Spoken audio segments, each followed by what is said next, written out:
My name is Clara Towson, and I'm a friend of the show. Boom. I am Francisca George, and I'm a friend of the show. Perfect. Hi, my name is Susan Leemans and I'm a friend of the show. Boom. Yeah. My name is Zainab Sammaz and I'm a friend of the show. Boom. Hey guys, my name is Sasha Vickery and I'm a friend of the show. Boom. Hi, my name is Lloyd Harris and I'm a friend of the show. Perfect. Hi, my name is Jan Faria and I'm a friend of the show. Boom. Yes. Take one. Well done. Hi, my name is Jasmine Paolini and I'm a friend of the show. Wow, Jasmine, you got it in one time. Ready? Play.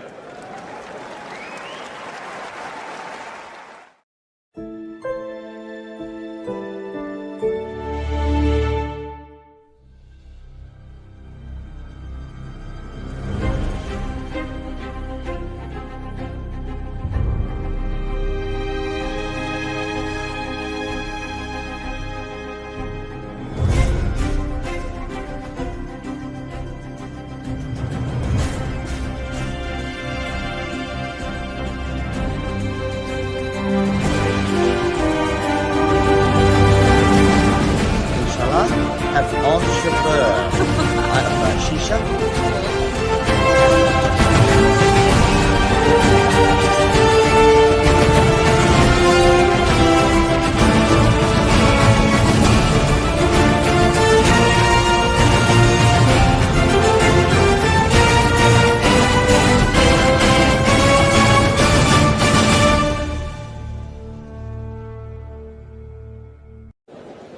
Ready? Play.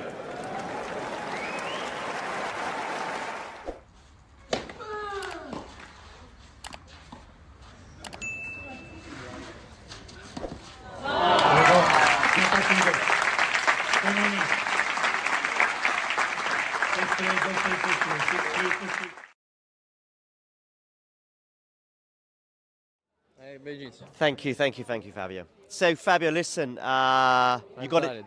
You're tired, are you? Bit, Well, you're 37. I'm 45. Sometimes I get tired. He's 22. Yeah, I So know. he's Yeah, just- yeah, no, yeah. I mean, happy day. The more important thing is, even if I was not playing, I think, well, today I won the match, so I'm happy. Your first title of the year of any sort, right? Yes, the first one and the last one. Yeah, exactly. Yeah, yeah. You complete the circle or whatever they say.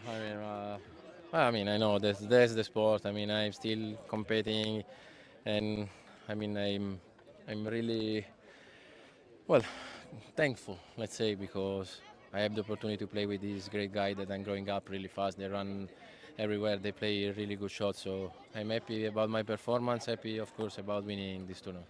Was a bit of a key today, the end of the second set. Were you thinking, listen, I need to save some energy for the third?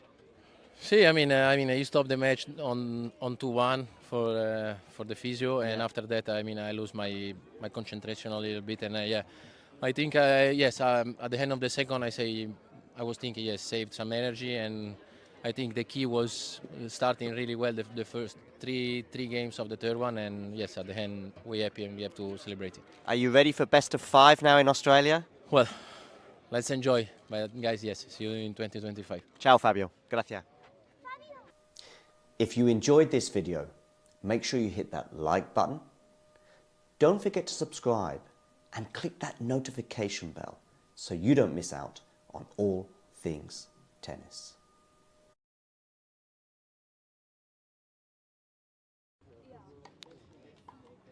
Here we are for this very special encounter at the Bonn Open between Jeffrey BlanCano against Damir the Demon Jumur. He's very much demonized thus far, showing a bit of frustration after losing the first set. Anyway, the Frenchman to serve 15-30. Bit of pressure on that Frenchman's shoulders, like a couple of baguettes weighing over him. Needs to take some time. No hurry, he says, at 15-30. He's up a set, 2-all here. What are you gonna do? You're gonna go there down the middle, and that is a shank. One that even Stefanos Tsitsipas would be proud of.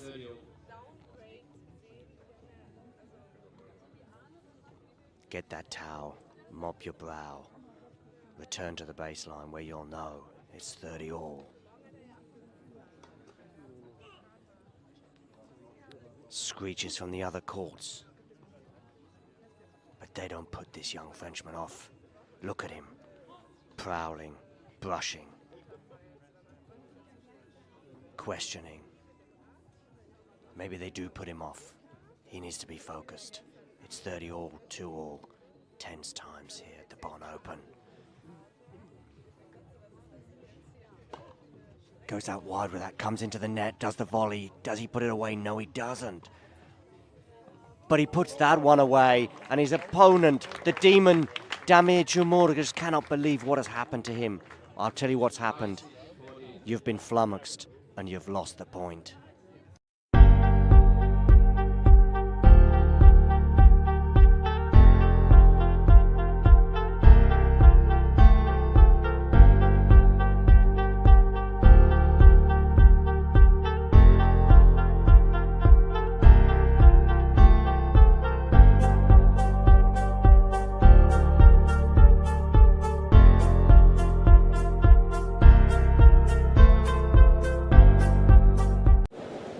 Ready?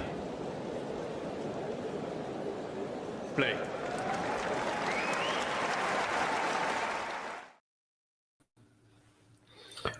Well, the silky ASMR has ended, and now you're going to have to listen to my, probably not ASMR, but something along these lines. And yes, Arthur feels Joao Fonseca. I mean, it kind of feels weird tuning into this match, honestly, after what we've just witnessed, because, well, what a show it was between Lerner and Jakub Mensik. But, you know, this was kind of always the highlight of today, right? Feels Fonseca, this was the one we're waiting for. It just has pretty big shoes to fill right now. I don't know if it will be able to do it, but we will find out relatively soon. I just realized on my way to grab a package from the machine that I almost missed a day of my top 100 picks list.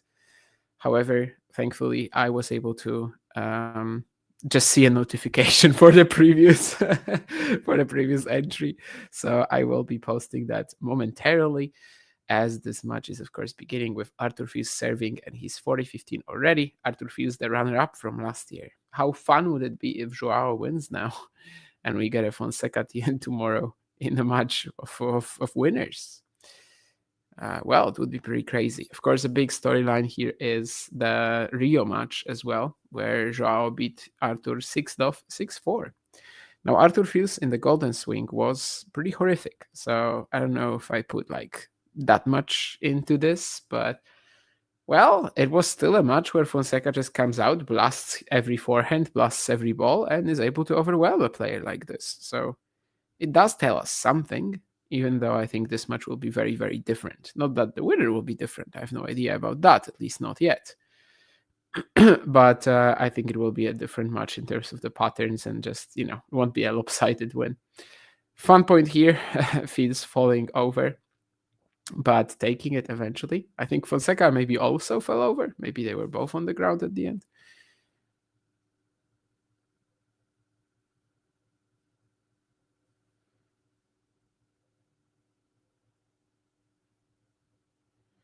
All right, I think I managed to post already, which will give me some space here.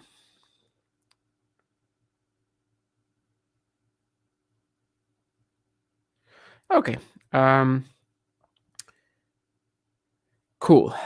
So Fonseca about to serve his first game on serve at the Next Gen Finals. Of course, Arthur, Luca, and Alex are coming back from last year, but for Joao, the only 2006 born player in the field, this is still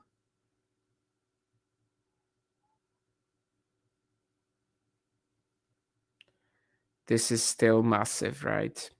Yes, a lot of discussion on Lerner, of course, right now, and rightfully so. I mean, he picked up a pretty sensational win.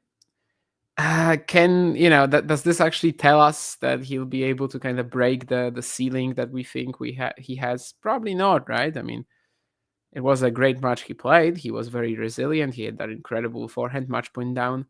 But is it like something that you can see, him winning slams or big titles with? Probably not, right? I mean, you can't really like regularly win like this.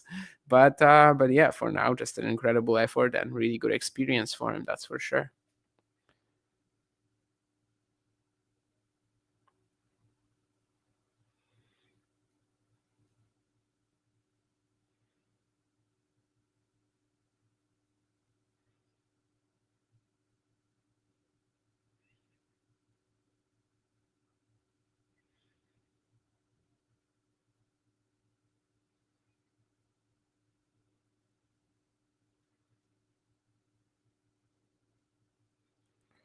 Anyway, 30-15 now for Fonseca. There was a really good return from Arthur. I guess a story I should mention also is the fact that Fields was basically debating whether to play this event, right? Even at the beginning of the season, he was saying he might not, considering that he's kind of outgrown it, right? I mean, 2 ATP 500 titles, top 20 player. Personally, I was under the impression he's probably going to withdraw, but he's here. I guess it just all kind of falls into how you're sort of looking at this as an off-season practice, right? And I mean, is it going to like ruin your training block, or are you just using this as a bit of a nice warm-up? I think it's very individual. Fields and his box in the end decided to come here, and we'll see. We'll see if he's as hungry to win this as some other players were. We can also see he's already like pretty banged up, right? Like the right sleeve, something on his leg as well, a lot of tape. Of course, it might just be like very menial, not even injuries, but just like, some small issues, but we'll see. Yeah, we see once again that point where Fields fell over and still won. Was trying to save his hand there for sure from injuring potentially, and I think he did a good job.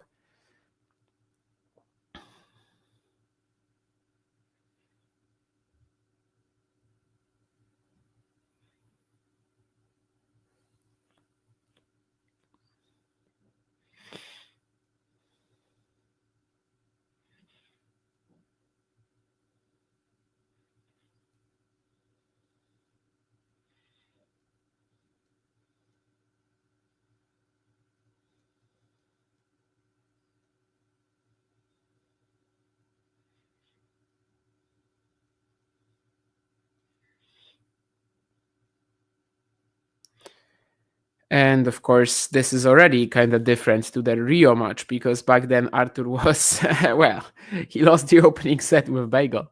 Here, bagels are more frequent, but then again, in these conditions, they actually aren't that frequent. We still haven't had one today. In fact, have we even had like a 4-1 set today? I'm not even sure. Was there one maybe in Shank? I guess there might have been one in Shank Vanash. But yeah, I mean, bagels, even in this short format, are pretty rare here because of the conditions. Some brilliant forehands from Fonseca here, but it's just out, I think, the last shot.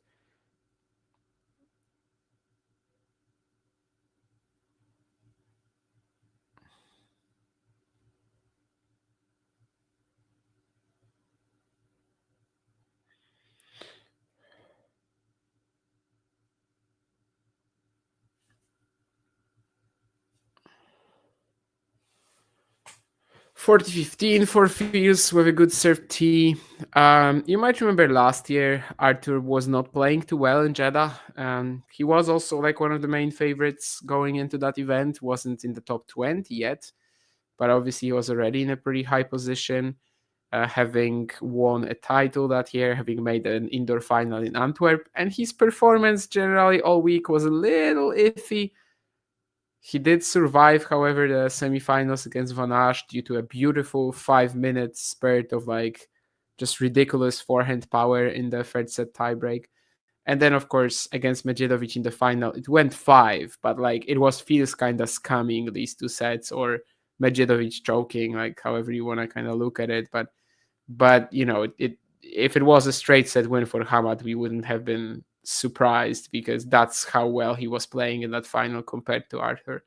I rewatched some pretty long highlights from this match just a couple of days ago, and that was even more my impression, I think, that at the time. But I think even at the time, I was doing that final commentary with somebody here on Talking Tennis, and I think maybe Vansh, and I just remember thinking that like Hamad was playing against himself for the most part all week. Like he was so good that Jeddah round that it didn't feel like Fields was a rival. It just felt like he has to handle the situation well mentally and stuff rather than actually combat anything that Fields was throwing at him, to be honest. So yeah, Arthur just didn't really play all that well, but still made the final. And now I just kind of wonder what sort of motivation he's gonna come with here. Like, is he just desperate, because literally the only thing that Fields can care about in Jeddah is the title. He was already the finalist last year. He won 2 ATP 500s this year. I mean, nothing else but the title is interesting to Arthur Fields here. So yeah, that's gonna bring up some very interesting debates, I think.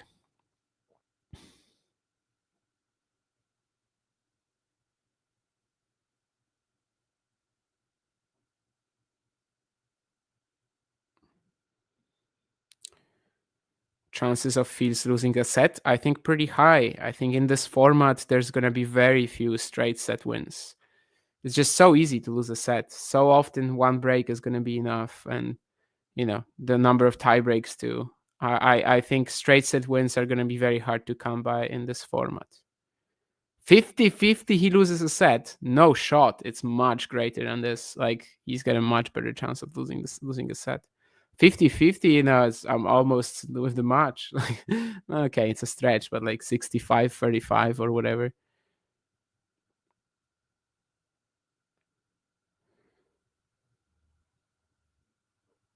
If he had won the tournament last year, he might not be back. Probably, but then again, like, yeah, I thought he might just not be back at all in general, because it's a weird situation to put yourself in. I mean, he was clearly in two minds whether he should play. And then you arrive and you play someone like Joao Fonseca. For him, this is like one of the biggest weeks of his career so far. And we know that Fonseca is like pretty level-headed, if you may, and it's not gonna be like something. He's not gonna be treating this like the biggest match of his career, because in his mind he knows that there's more coming. However, it kind of is for the time being the biggest match, the biggest week of his career. So I think there are two ways to look at it. But like, to me, all the other guys should be more hungry than Fields to do something. And of course, that can also backfire, because I don't know, you can choke, right? I mean, Menchik from 5-2 up in the breaker, for example. And well, generally just so many tie breaks today that kind of, well, one player falls flat and then the other steps up, right? Basically every single match so far has had at least two tie breaks, and we haven't had a situation where like one player wins, both players win a tiebreak each. Every single time it's just one player wins every single tiebreak in the match. So it can freeze you up, sure, but at the same time, I think the drive, the intensity should be higher for the other players. Maybe literally every other player, like Mikkelsen, for example, he went 0-3 last year. Like Van Asch, he had such a horrible season, he might as well be super motivated. Obviously all the guys from like the guys not ranked in the top 100, like for them it's enormous. So yeah, that's I think it kind of might be a talking point at some point. Of course, it's very tough to say like when a player is losing because of that, and when a player is just losing, just they're getting outplayed. Anyway, Fonseca holding up so far, 2 games all. First set Muteshang was an hour 39 minutes. Yeah, pretty incredible match, that's for sure. And you are soon going to get a chance to hear me and Vansh talking about this on Talking Tennis, of course, as we roll out our episodes of top 5 matches of the year on both ATP and WTA. I believe the first WTA episode is already out. Anyway, 2 games all. Fields with an ace down the tee.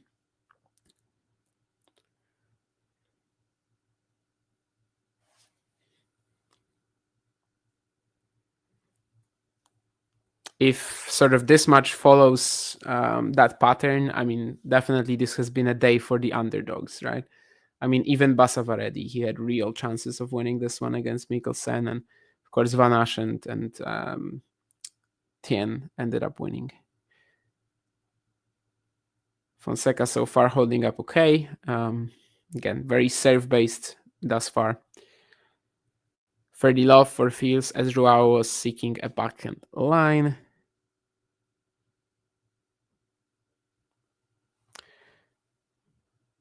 Joao to play Estoril this year. Well, second week of Madrid, he did get a wild card for Madrid, right? Last year, I think, for being IMG. And he beat Alex Mikkelsen to lose to Cam Nori. So unless he goes really deep in Madrid this time, I think he should be in Estoril, yeah. Kind of don't see how he wouldn't. Especially if they're willing to give him a wild card, but by that point maybe he won't need it. I don't know. Well, it's possible he might at that stage. I mean, he's gonna be defending the Rio quarter pretty soon, right? Anyway, 3-2 up for Fields. So far, everything going according to plan for the servers, and now we're gonna have our first kind of like, potential tough moment of the match with Fonseca serving at 2-3. And as we know, these games tend to be some of the toughest. You have a lot to lose, but virtually nothing to gain.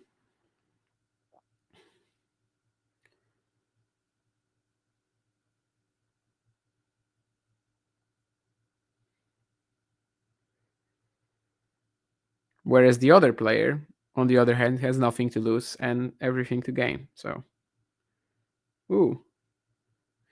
Interestingly, Jerry Shang posted on Instagram something like, playing tennis tournaments in December feels like, and some emojis and a photo of himself covering his eyes. So I guess he's, a little...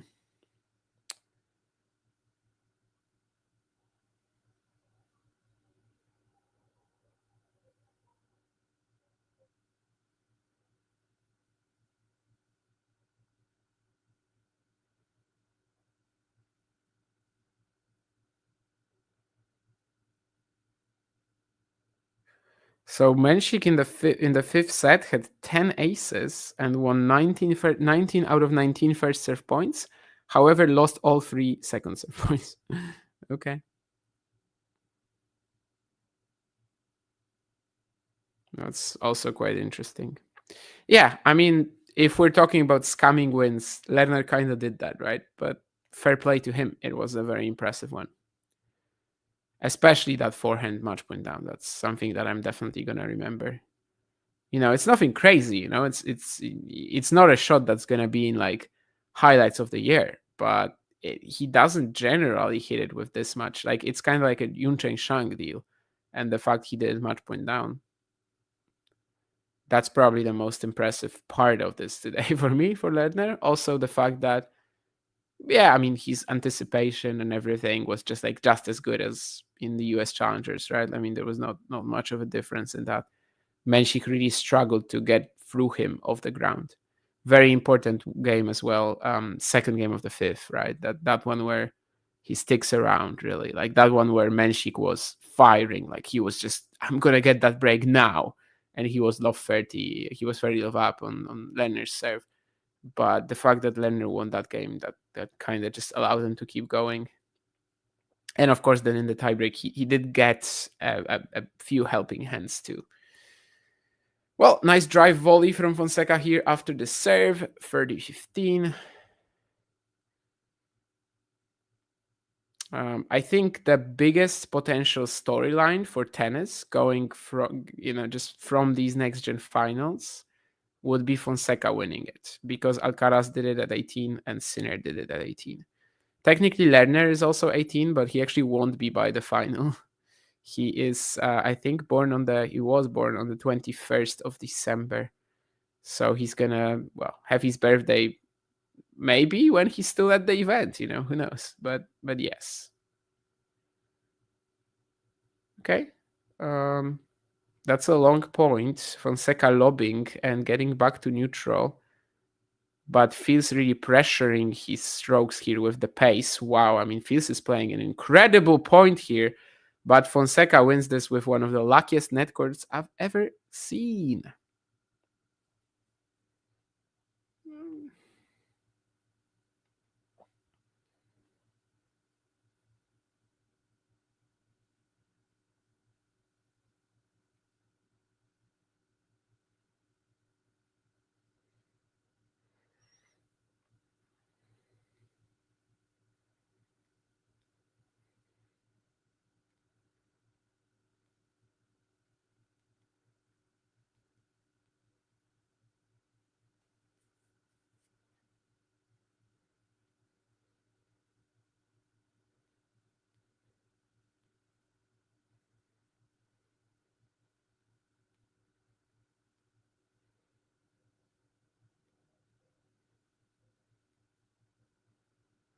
Anyway, we're gonna get to a breaker. Someone in my Twitter DMs just compared Lerner to a Michael Chang. That's pretty interesting.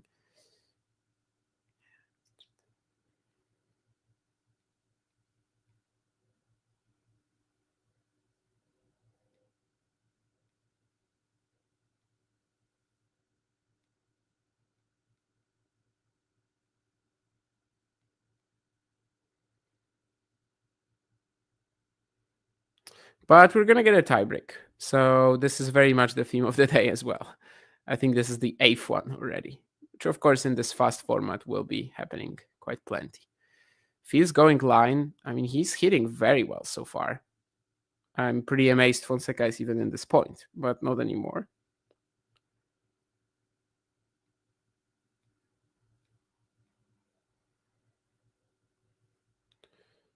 But I have to say that Fields, yeah, I mean, he seems to have brought the intensity. His ball striking is looking very sharp.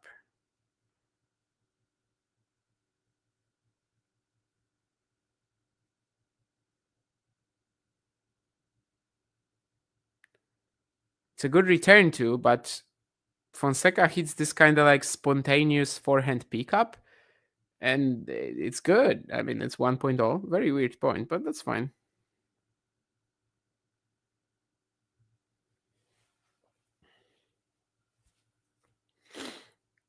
This was a not up call, right? Yeah, again. Yeah, Fonseca is very right here. Fields didn't get to that ball. Ace for Fonseca to go 2-1 up. It's pretty scandalous that the umpire didn't call this, to be honest, but okay. I mean, I guess Fonseca at least kind of like does it right in the sense that, yeah, I mean, he showed it, but doesn't like keep going because he still had the put away, he still had the point. Worst thing you can do is like kind of, you won the point, but you're still gonna have a 10-minute discussion about it and just end up losing your focus because of that. But yeah, I mean, that's a disgusting call given how close Fields was to the ball, to be honest. I mean, how close the umpire was to the ball. Wow. Second serve from Fields is like in the trenches. I don't know. Anyway, 1-3. That's the mini break for Fonseca. Feels a little impatient now in waiting for the balls from the from the ball kid at the net.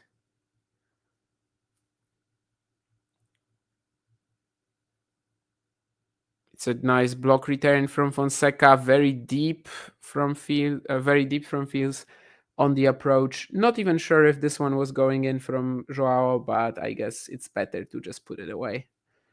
So yeah, still one mini break. Of course, Fonseca will now serve twice. Let's see about this pass from Fonseca. Yeah, it's tough to say. I guess it would have been in. Yeah, probably Fields is right.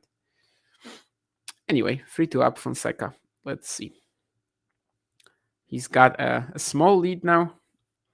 If he could get to like 5-2, that would be pretty big. Nice block return from Fields, though, and Fonseca shows some of that raw edge about his game. This is just not... Yeah, I mean, this is just all wrong, and he knows it.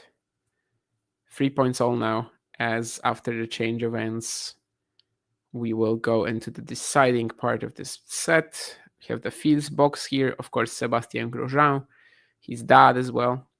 Not Sébastien Grosjean is not his dad, but these are two different people, at least to the best of my knowledge.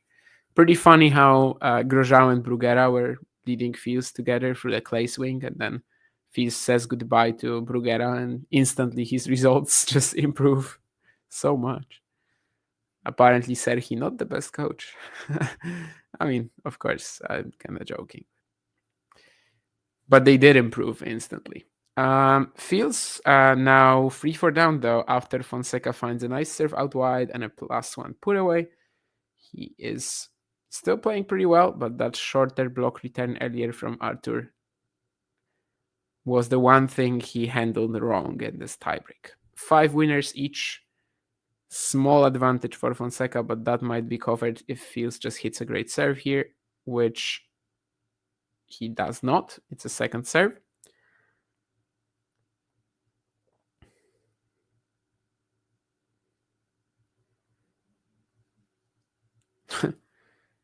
a bit of a happy accident for Fonseca there that the return even went in. He definitely wasn't expecting that deep second serve from Artur. But then the Frenchman swoops in to put it away. So 4 points all now. Literally couldn't be any tighter, any closer in this opener. And we still know nothing after 25 minutes. I guess we know already that Fonseca can keep up, but, we knew that, right? Now it's a nice block return from Fonseca, causing issues to Fields. This is a real weapon on these courts. Lerner actually hit a great one on his match point too. And that was the one that he didn't convert. And probably the first time I saw him hit that block return the entire match. But Menchik played a pretty good point there. Just messed up on the next one. 5-4 Fonseca. Needs to hold twice to win the set. Let's see if he can do it.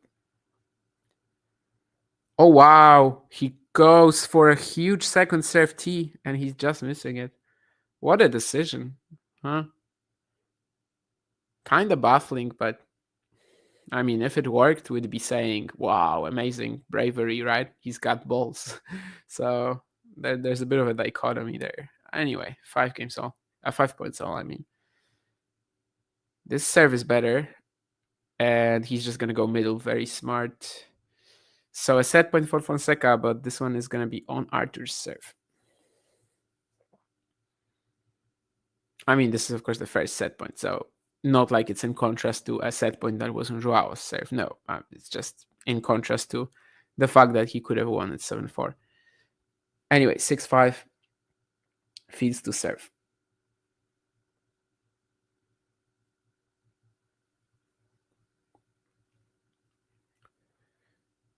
Gets a short return from Fonseca, who gets that pass there. He had a play on it, but it's in the net.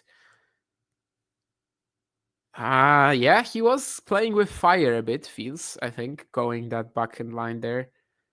Probably not paying too much attention to where Joao was, just thinking he can cut off the volley anyway. I don't think he would have cut it off, but Fonseca doesn't make the pass anyway. It would be kind of similar to that shot he hit against Landaluce recently in Lyon. Anyway, 6 points all. The one set point for Fonseca has come and gone now.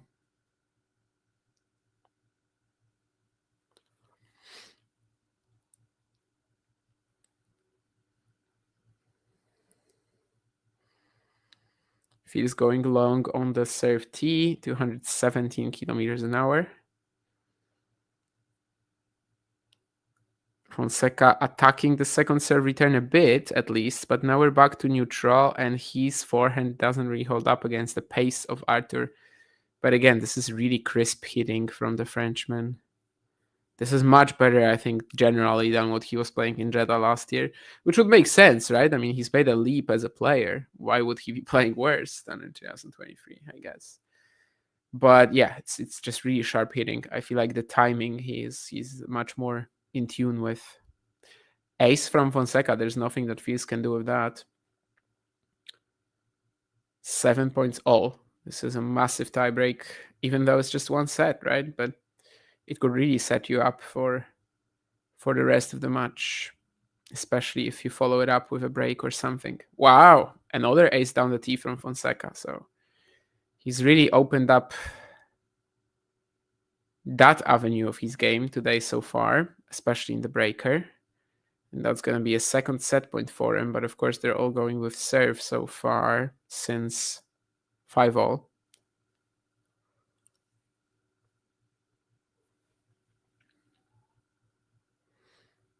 Last one was that little dangerous approach from Arthur. Let's see how it goes this time. Second serve. I don't think Fonseca will resist the temptation to be at least a bit aggressive on it. Well, actually, he falls back out.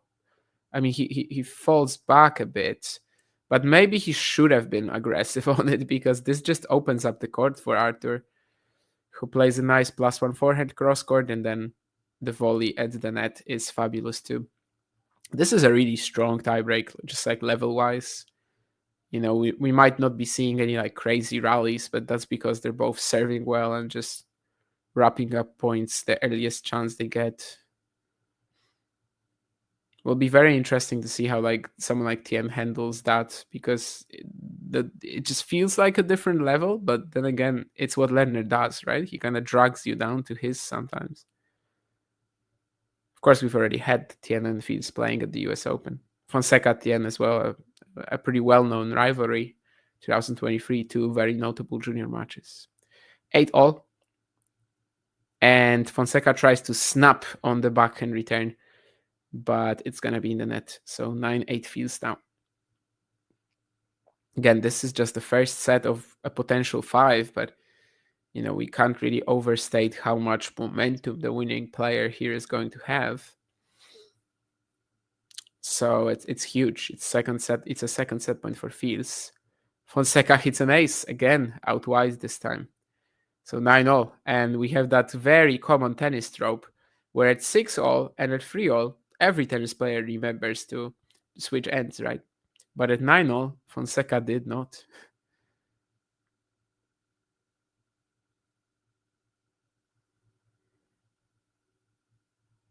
This happens, I think, at any level. I mean, you're so used to playing tie breaks, which are 3-all, 6-all, but 9-all is just like, yeah, it happens so rarely that you always forget. At least one of the players always forgets. It happens more frequently, obviously, in the new 10-point breakers, right, at slams, but they are so rare that players tend to forget another rule there, that it's actually to 10 points. And of course, sometimes they celebrate when it's 7. Ooh, and Fonseca going for another pretty big second serve return, and it's not going to get any reward for it. It's in the net. It's kind of interesting. I mean, I'm not sure what the placement of this was going to be. Was it more at the body of Fields or more wide? The reason why I'm not sure is because it landed in the net. So anyway, this is the first set point for either player that is going to be on their serve. So it's a big one for Arthur here.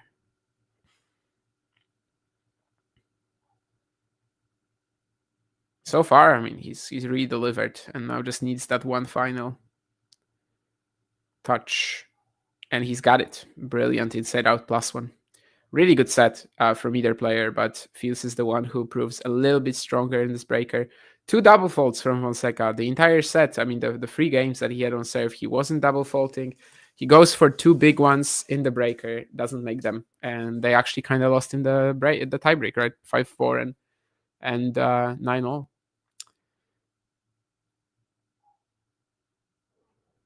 You don't think Lerner scams the win? I mean, he won 96 points to 110.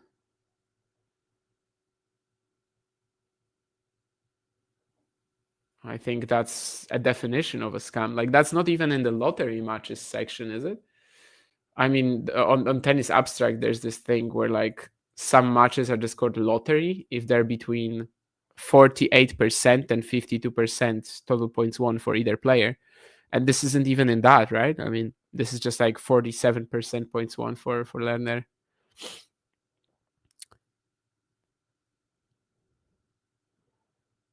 And as good as he was on the last few points, I think from 5-2, Menchik definitely kind of handed it to him in the breaker. Just like the godlike serving just went away.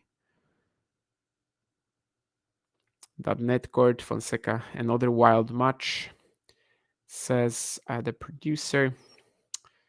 Well, it's what this format exists for, right? Yeah, Gene, and he also hit one at 5-4. Let's remember that, right? 2 huge double faults in this tiebreak for Fonseca. And both of them, you could see he was trying to go for a lot, like 190, I think, on both of them. It's just, when it works, we're saying it's fantastic. When it doesn't, you're just left with the feeling of, but if I went a little slower, maybe I would have won the point. Still a great set from Fields, though. I mean, the quality in this one has been really, really high. I really feel like I'm watching the best match of today so far, quality-wise. But all of them have been entertaining to an extent. I think Shank Vanash clearly the worst one, just because Jerry was just like so all over the place. Sometimes just trying to hit massive forehands and missing them, and sometimes just not actually able to have any courage at that. And I don't know, it just felt like watching Shank 1 or 2 years ago again, where like he can accelerate ridiculous forehand pace, but he can't really dictate with it. He can't build up the point with it. And I guess that's how he's been playing indoors recently, generally. So, well, we'll see. Fonseca starts the second set. Mikkelsen Basov already definitely had its moments of quality, and Menchik Tien depends, but I mean the serving from Menchik especially was insane, and Lerner of course just staying in these neutral rallies for until no end. Yeah, I mean all of the matches today have been pretty good. Shank Vanash probably the worst one, yeah. That's some good scrambling from Fonseca here, but can he take over and win the point? Well, I mean, speaking of incredible ball striking, what the hell am I watching here? That forehand line, I mean, that should have been the point for Joao, but Fields still gets it back in play. And Fonseca wins it. Like, I'm not saying it steered the point away from Joao, but Jesus Christ.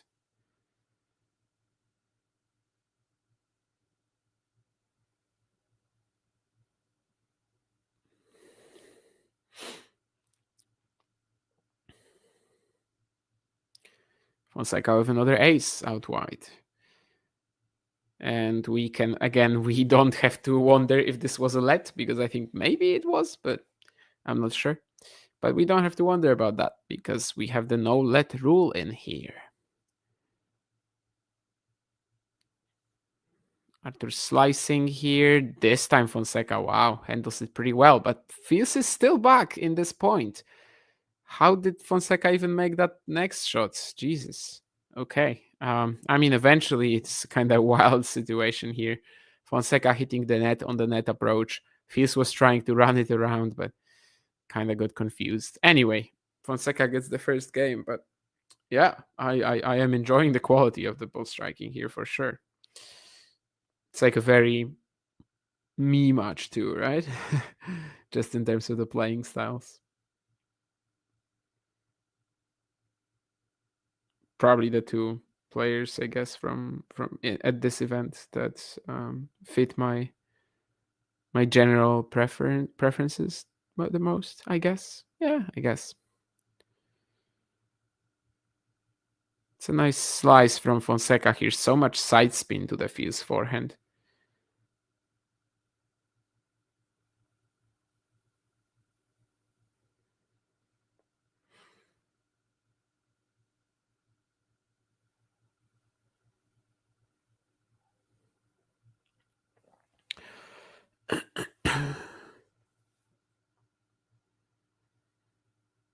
Let's see if the Brazilian can look for a break here. I don't know if Ghosty is in the chat anymore, but the Brazilian prodigy, may I say. The kick serve to the Fonseca backhand. This has been a decent play for Arthur so far. You can see that Joao's take on combating it so far is just stepping behind even further on the second serve return, which I think on the deuce side he probably won't be doing as much.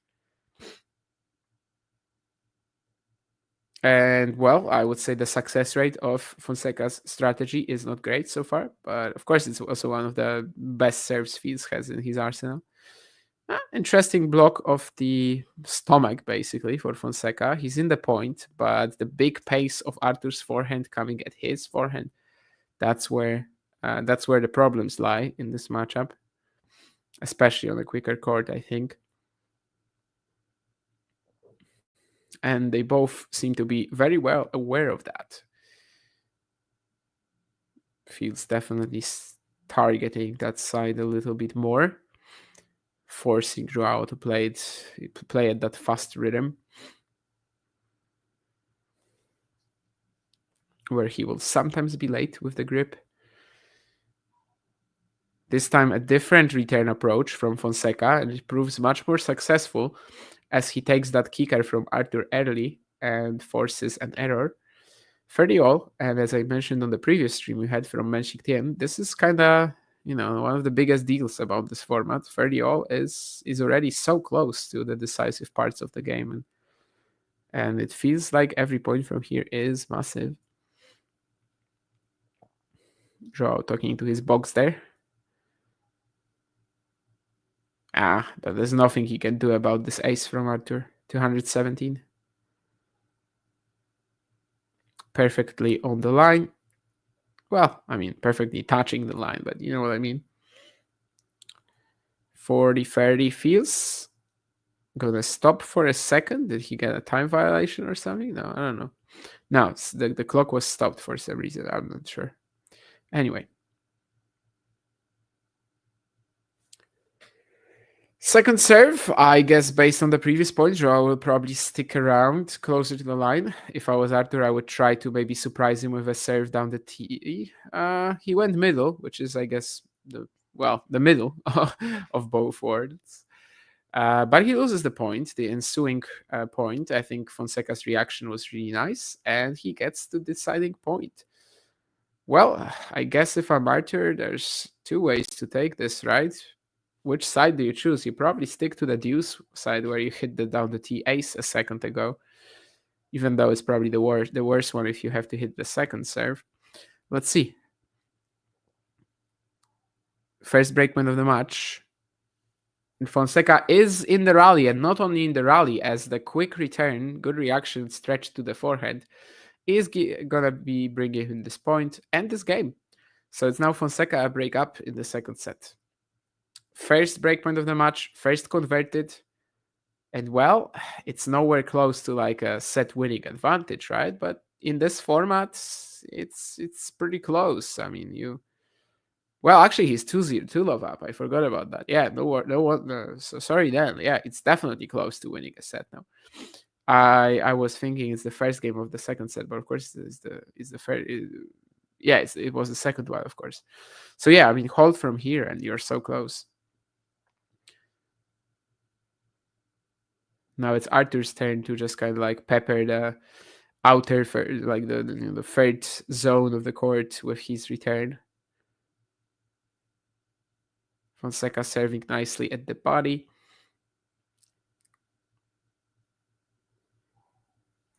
His on running sportswear is already so wet. But yeah, the intensity is proving vital so far. How will he handle this point? He gets Fils on the back foot, goes backhand line. Beautiful stuff again. I think that Fils wasn't expecting him to go line so smoothly here. And I also wasn't. I mean, looking at the ball that was coming to him, it seemed like it would be a much more low margin shot than Joao eventually made it seem. Second set, he's really dominating to 10-5 in total points won. And if he can get that 3-0 lead, that would be massive. I mean, so far, there's really nothing to split them. Just Fils winning that breaker after the two double faults from Joao. Nice backhand line as well. Again from the Brazilian. He's on top of the point, and I think just missed from Fils. Yes, 40-15.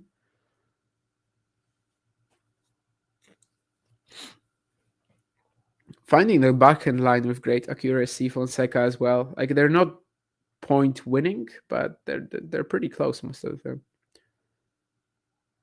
Takes it early and lands it. And that's game. So 3 games to love, Fonseca. And he's going to have 3 chances, including one on serve, to put this set to bed without a tiebreak. I said we haven't had any bagels. Will we? Let's see.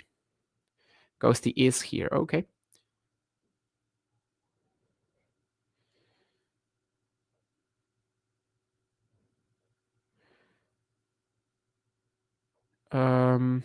Are you enjoying this format, or do you prefer it to be more like the regular tour?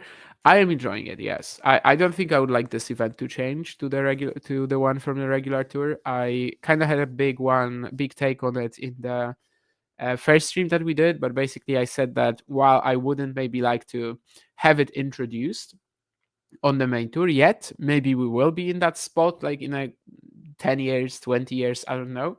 But for now, I would like the main tour to stay, or like the regular tour to stay how it is. However, as like a one-time deal, 1 week a year, I'm very much enjoying this format. I think it's very entertaining from like start to finish. I think the biggest strength of this match is like this format is like how many key points we have. It feels like literally any like 15-30 or 30 all, like it's massive, you're already like, okay, so this game will end in the next 2 or 3 points. And this really keeps you on the edge of your seat. And also, if a break happens, like let's say, there's a regular tour match and we are at 2 games all, you're watching the next game with like, yeah, I mean, sure, it's important, but it doesn't have that feeling of being just like so vital yet. Whereas here, there's basically no games like this, So I am very much enjoying this format every single year. Oh, that's a good question as well from Brazy. First, I will get to Kim, though. I think he was like the, ball basher from France. I think I've watched him once or twice. And yeah, I mean, he was pretty well known as a potential fixer. So I guess this provisional suspension is not surprising. Although I think, no, he appealed, but his appeal was overturned or something like that. There were some guys on this list that the ITIA published today that didn't even appeal, which means that, well, they were definitely guilty. Pick one new rule from next gen to be introduced to the main tour. 25-15. The fact that after aces, double faults, and points that don't last 3 strokes, you only get 15 points between the shots. I think that's a very obvious one that should be on the main tour already.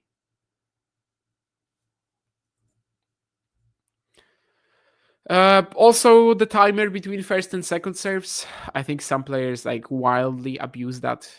So I think if we can get that done too, 8 seconds, it's still like a decent amount. So I think that these two related to the sort of just like making play a little faster without actually switching up the format, without switching up the meta, if you may. I think these two should be on the main tours, literally just, right now. No lets, kind of torn. I think lets are frustrating when they really slow down the game.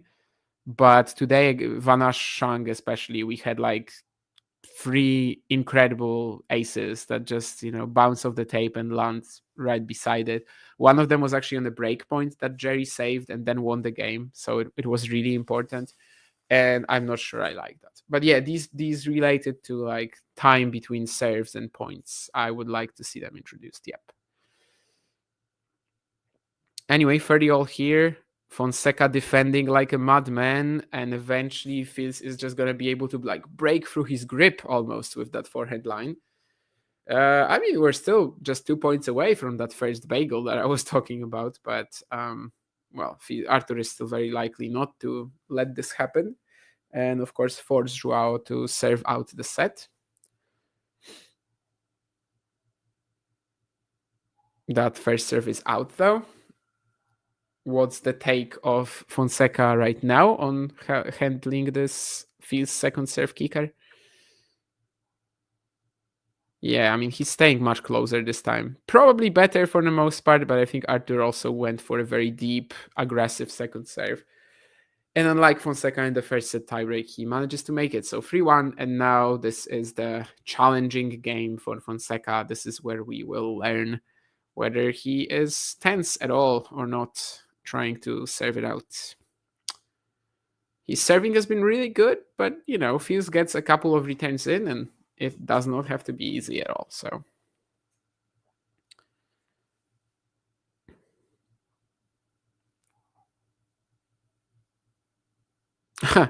yeah, I mean, I keep forgetting, to be honest. I'm surprised they aren't. But that eventually it went out, but Fields had to be like really quick to this. Of course, some of these guys, they played junior tennis recently, right? Arthur probably the one that emerged from it the earliest. I mean, I don't think Fields would have played many junior events in 22, if at all. Nicholson, Menchik, they were definitely playing junior events in 22 still. Lerner, Jerry actually Jerry might have ended his junior career maybe at the same time as Fields, more or less. But yeah, I mean, they played with no lets not that long ago, I suppose. Nishash in college as well. Anyway, a love 15 here as Fields hits a good return, and then that last forehand just like barely gets on the baseline. This is, of course, one of the incredible forehand spins of Fields, where he's just like, adding so much to it that it will eventually find the baseline, even though it seems like it can't. But now Fonseca rushes him a little bit more. 15-0. I can understand, though, how some people would not like this match as much as the previous two. There's less diversity. There's less interesting patterns. It's mostly just like quality serve +1 plays. So it's really all about your enjoyment of tennis and like what sort of things you tend to gravitate towards. Myself, I'm probably generally more in favor of like tennis like this, but I can totally see that for some people it would be like, okay, yeah, but they're hitting good serves and +1 shots, and what's there to like? I mean, this, by the way, was not a good +1 shot. Fonseca just like totally not paying attention to where Fields was. Fields just stood there. Fields stood there in his backhand corner, and he literally waited for Fonseca to kill him. And you know what Joao did? Just played the shot right back at him. I don't know how it's possible. I mean, I think you have to see with the corner of your eye there. But anyway, he didn't, so it's 30-all now. And now he puts himself in that position. Like, literally, he did it to himself with that previous point, because he just slaps that next forehand a little bit. The timing is off. And now it's 2 break points. But yeah, I mean, this 30-15 points, this is... You can't do that. Sometimes, yeah, sure. I mean, you might not be... You might choose wrong, but this is just... Fields was standing, literally. I think Fields was really shocked when he saw that Fonseca played this at him. Anyway, deciding point, of course, server's choice. Joao already shows Arthur where he's going, so he doesn't have to think about it like Fields did in the previous game.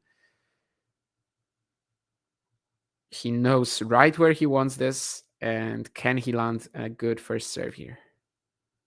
Well, nope, it's in the net. Second serve now. I mean, do you guys think he's gonna risk it again? Nah, right? Yeah, no, he doesn't. He plays it pretty aggressively, but not insanely. It's a slice from Fields.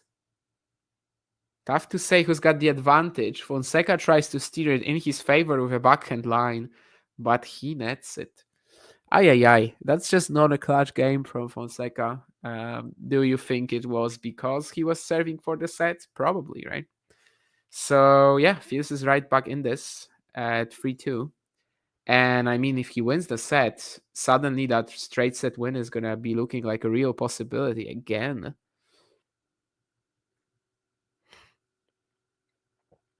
Need Fonseca to win a set, please. Oh, I'm sorry for you, mate, but I mean, if he loses the set, I'm going to be scared for him. This was a real chance, and he kind of blew it. Am I excited that William O'Connor is winning the Worlds? Well, he's not. But, it's an entertaining match against Dylan Slevin, that's for sure. Am I for or against on-court coaching on the ATP Tour? Honestly, neither. I don't really, relate to what Taylor Fritz is saying, for example, that like really limits the sports like one-on-one type of deal. Yeah, I mean, sure. I don't know. I mean, I don't have a problem with on-court coaching. I guess that has me like neither for or against, to be honest. It's kind of flaky, I know, but I just don't think it impacts the sport in any like super meaningful way. Personally, I'm not all in it for like that one-on-one feeling, I guess. You know, it's just as one-on-one on every other individual sport, but do I mind if when I'm playing someone would like scream to the other player what he should be doing? No, not really. I know there are some concerns regarding lower ranked guys and like how they might not be able to afford the coaching that the other players can, and I think that's very true. But on the other hand, the mid-match coaching tends to be very basic, right? You won't suddenly like learn anything new mid-match from your coach. It's just I'm not sure it's impactful enough for these concerns to really like truly be, you know, the deciding factor. So in other words, I wasn't fully against bringing it in, but I also didn't really see the point, and I still don't. Could be done for entertainment, like, you know, at biggest events, like if you get these coaches mic'd up, which is also something that the next gen finals, of course, introduced. Like, yeah, if it's for entertainment on the TV broadcast, that actually makes sense too. I love that moment when Brad Gilbert tells Coco Gauff all the wrong stuff about playing Wozniacki, and then she just straight up ignores him and wins the match. Yeah, I mean, that was good entertainment. Well, Fonseca, can you fire back here? A brilliant return just a second ago, and now he's on top of this point. Didn't quite do enough to wrap it up, but eventually he gets it. So 15-30, and suddenly maybe he can still avoid the tiebreak here. And it feels super crucial for him, obviously, to win this set. I mean, two sets to have up in this format, is it tougher to recover than the normal one? Maybe actually yes, right? Because it's so close. Like, you just lose one game and suddenly... So I think it might be even tougher to recover sometimes.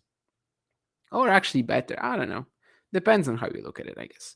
It's a nice drop shot from Fils. I think Fonseca should make it, but Fils has the open court. Oh my, he landed this on the line. That was somewhat careless, but he makes it, so obviously that's okay. But yeah, I don't think this should have been this close to the line. In fact, you know, right outside of the line, basically, just touching. Anyway, 30-all. It could have been 3 set points for Fonseca, but it's not really his fault it wasn't. Just Arthur making a pretty impossible angle work. 30-all. Still a chance for the young Brazilian, and definitely a chance now as Fils double faults. Is this going to be a set lost via a double fault, just like the previous one was? Maybe. I mean, the last one, the penultimate point of the set was a double fault, so we could kind of have a similar pattern story here. I don't know. Anyway, 2 set points for Fonseca is basically what we're trying to say here. And he already had one, of course, the deciding point in the previous game. Let's see. Second serve as well. He's going to be trying to attack this, obviously. He already had a return winner in this game. It's a decent return, but still Fils is going to be on the front foot. And he's dictating so well when he's in these like crucial clutch points. Just the ability to place the ball with his forehand anywhere he wants on the court is insane. And as I said, like, his timing is much better, I think, than any other Jeddah match that I've seen him play. Last year, he was just kind of messing around for the most part compared to this. Anyway, third set point. Still one more to be saved, of course. Fils chooses deuce side again. Goes T, and it's just out. So this is another second serve that Fonseca can look at. Last time he was serving on this side, he double faulted Fils as well. Not this time, though. Slight advantage Fonseca, and Fils is going to miss the next shot based on the pressure of the return from Joao. So we are 1 set all he took the scenic route, that's for sure. But he is there after 57 minutes, once at all. Probably going to the toilet, someone now. And Mr. Nota one then in the chat got his wish of Fonseca winning a set.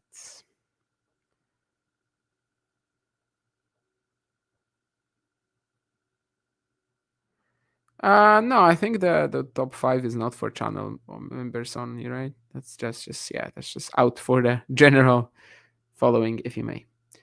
How much tennis will Nishesh Basavaredi play in 2025? Matthew, if you are referring to him being a college player, that is no more. He has turned pro a couple of weeks ago. So, well, the answer is as much as he will want to, and as much as his body will allow him for, I guess. But yeah, I mean, he's not a college player anymore.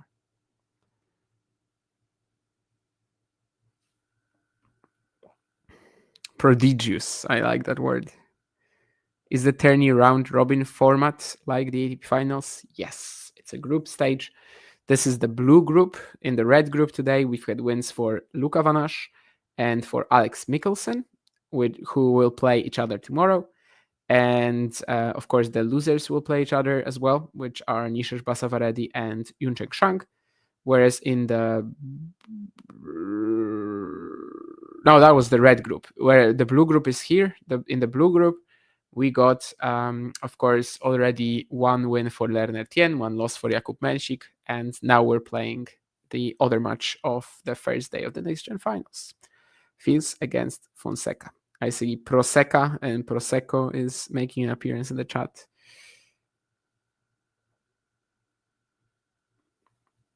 Not sure what Joao's drink of choice is, considering he is just 18, maybe nothing. Just 18 and a professional athlete. I mean, me at 15, I definitely had my drink of choice. But Joao Fonseca... Oh, did I say 15? Oops. No, I'm joking, but okay.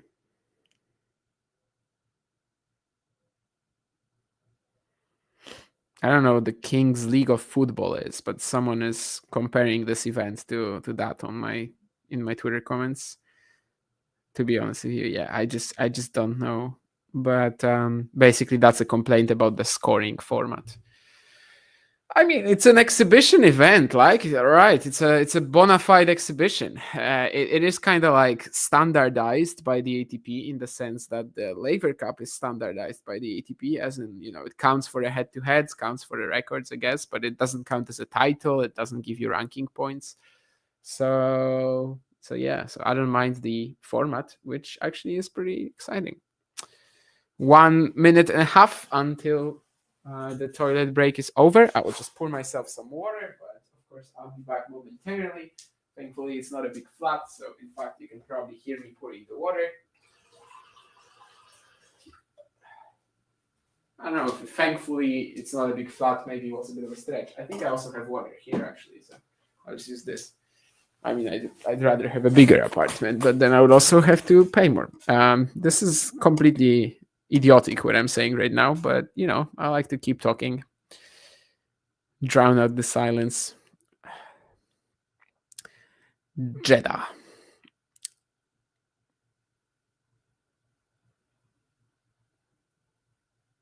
Fils is waiting on the bench while Fonseca should be arriving from the toilet momentarily.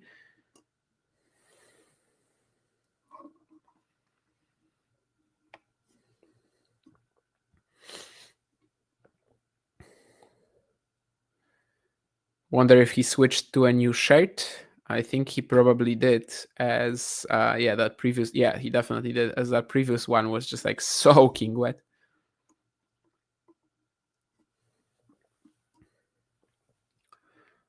Sponsored by Owen Running and IMG and the stuff. I am pretty sure he has a lot of shirts.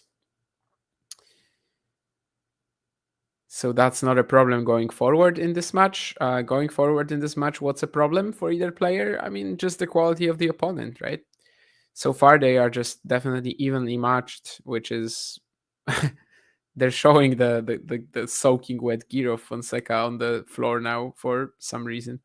It's like lying next to his bench. I don't know why he didn't put it on the bench or in his bag. Anyway, yeah, weird shot as well from the operators here. But yeah, Joao Fonseca starting the third set on serve. Let's see how that goes. 5 minutes since the last point.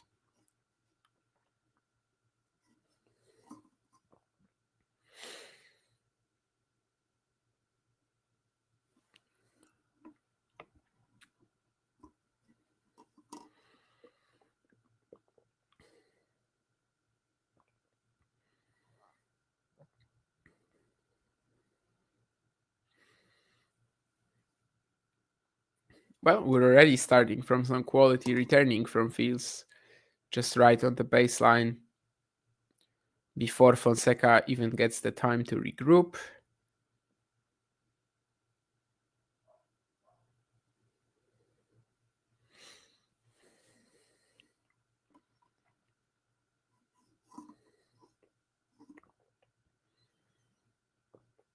And another return is nice too. He's got Fonseca on the move. Can he convert? Going to the net now, and he makes a mess of the volley. You can see, I mean, what happened precisely though, right? He was just like, he had a shot that he should have just taken right up there, but he decided to like throw in some, just take it from under the ball a little bit. Yeah, just a mistake with the timing and the run up, I guess. But yeah, easily could have been low 30 here. So let's see how big that opportunity missed is going to be for Fields. So far seems pretty meaningful, as right now it's Fonseca 30-15 up and not the other way.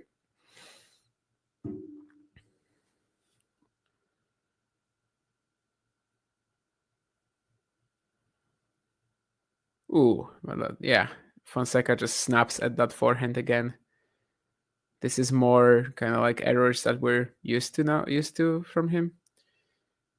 Generally, not much of that in the first two sets.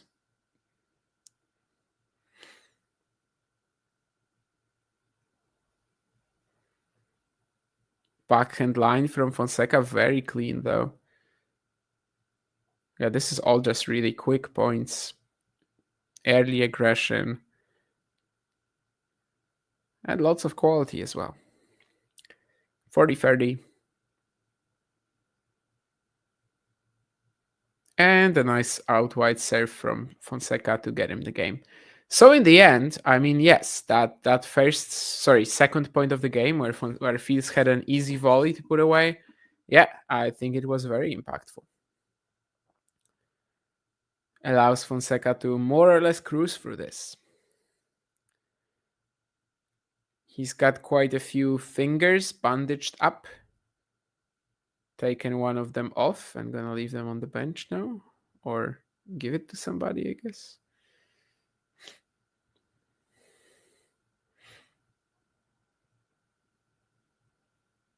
New balls Arthur is showing him.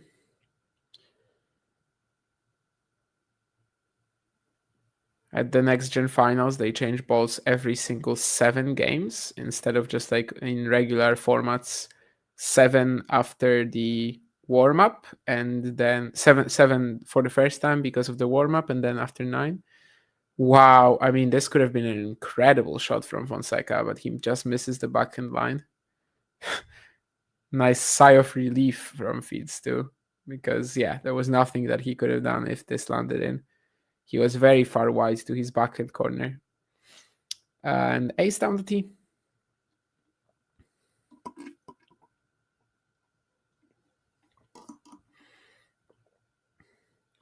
What a day it's been so far. Lots of really good action, upsets, drama, match point saves in that last match. I mean, definitely the best affair of today so far was Menchik Tien in terms of the overall excitement about the match. Let's see if Fields and Fonseca can match it, but it's a strong one too. And it really helps that all of the underdogs have been very competitive. Kind of feel sorry for Nishash he didn't win, compared to the other guys. Because I don't think he played worse than Vanash or Tien. Definitely had his moments.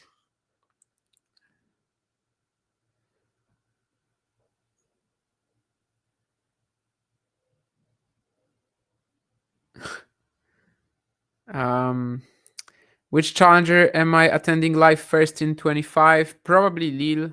It's not like fixed yet, but I'm thinking of Lille. In February, I would like to go to a French challenger, and Lille seems much more approachable in terms of the, just how I get there. I will probably fly to Paris and then go via train or something like that. But yeah, I think that's gonna be my choice for the first challenger of 2025. Can't wait to see these kids in the next year. Great tennis. That's a comment that makes me very happy for sure.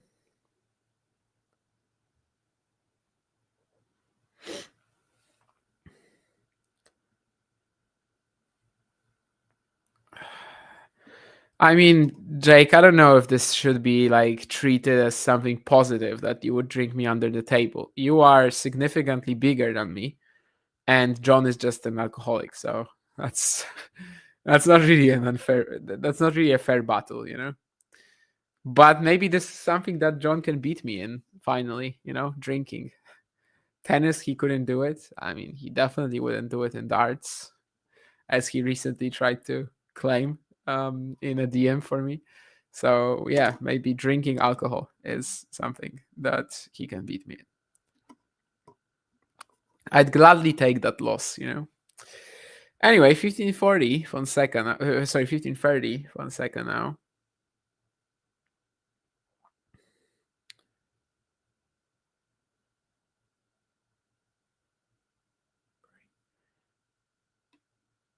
Trading backhands cross. Has Fields made it? I don't think so. He seems very disappointed with this one. It was just a matter of who stays in this cross-court backhand exchange longer without trying to pull the trigger line, which probably would have ended in an error, but I mean, could have also ended in a fabulous winner.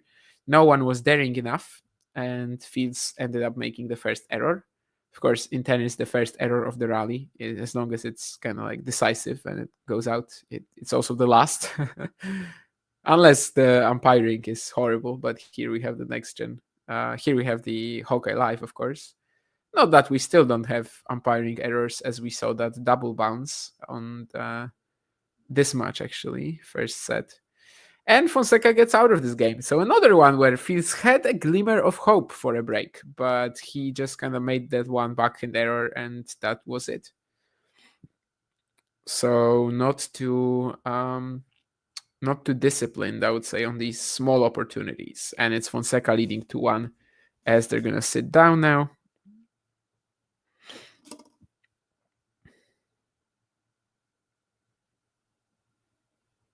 Shirts you can breathe on and change the colors. Interesting. I haven't seen that, but makes sense. Kind of like the I'm not really sure what items they were, but there were these things where like you would go and you would simply like have them under the light, and they would have another color, and then you turn off the lights and they start the fluorescent probably or whatever. I don't know how it works with the shirts, but makes sense.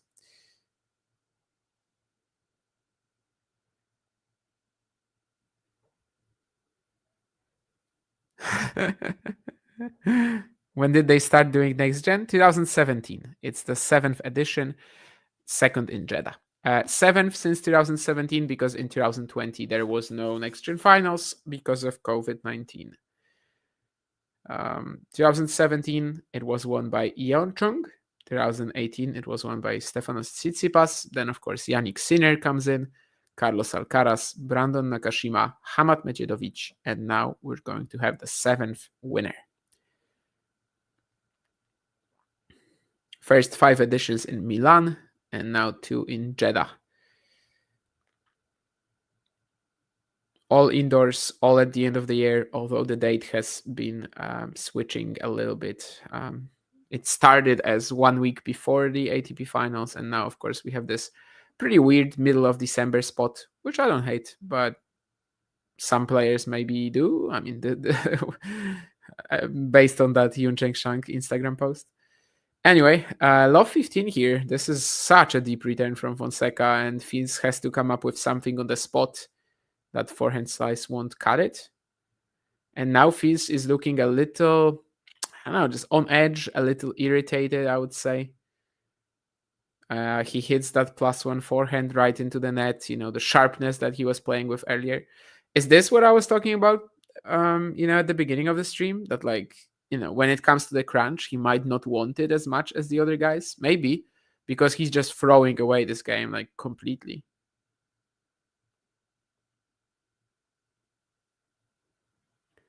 And this one is in the net as well. This would be crazy if we have a Fils Menchik tomorrow as this is the match of the losers, and the player who loses this match probably is out of the next gen finals. Well, I don't know if he cares, but he hits a huge second serve down the tee to save the first break point. There's still 3 more coming. But yeah, this game is pretty weird from Fils, not gonna lie. Let's see how he plays the next point, if there's even a rally here, because so far nothing of the sort. Well, another ace down the tee, so still no rallies in this game virtually. I think no point has gone over 3 shots, right? Yeah, I mean the furthest we've gotten was the +1 forehands of Fils. +1 forehand and backhand, I think. Anyway, second serve now. The last one he was very aggressive on, down the tee. Not this time. Let's see if he can keep himself in the point. Fonseca going backhand line, but it's not with that much pace. Okay, yeah. Fils is having to defend, and Fonseca will regret completely not connecting on this inside-out forehand. This was an opportunity, but Fils defended well when it mattered, so he kind of shows that, yeah, I mean, I'm gonna be fighting for this. I'm not just gonna throw away the game completely, like he did with the second and the third point, really. First one, I can't deny that Fonseca's return did most of the work. Deciding point here, I think Fils just misses the serve. Let's see what Fonseca can cook up with the return, if anything. Well, not much, but Fils plays a very weird slice, and it's out. Yeah, that was just a pretty horrible game from Artur, outside of the serves, and that one point where he was defending quite well, but all the errors, other than the first one, they just felt pretty, not too earned, really, by Fonseca. He got this game more or less for free, Joao, and we'll see about this. According to the stats on the screen, he has really upped his first serve return speed, Fonseca, compared to the first set especially. And now he's serving for a 2-1 lead. And Fils is just in shambles right now.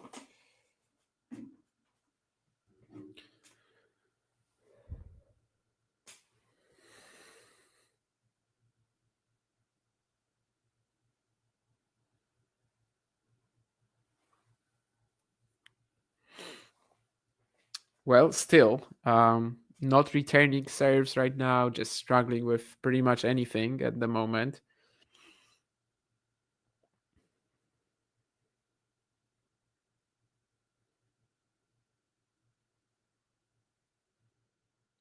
Yeah, Fils just slaps a forehand cross. Fonseca is on the counter. It's a great shot, but Fils doesn't even move for this.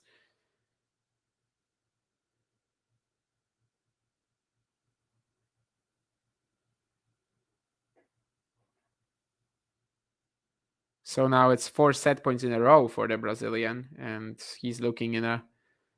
Well, I mean, he's been the better player for the last half an hour. And this is another just random return from Fils. The last 2 games he almost tanked, to be honest. So, well, maybe we're seeing what I was talking about earlier, right?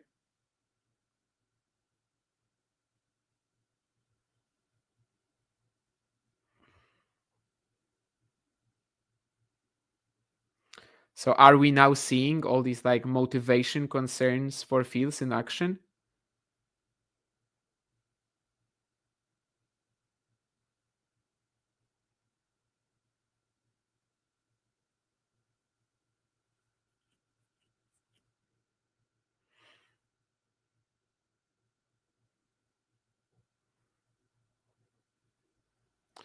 So I guess now we're gonna see if he can, shake it off, or is this event just...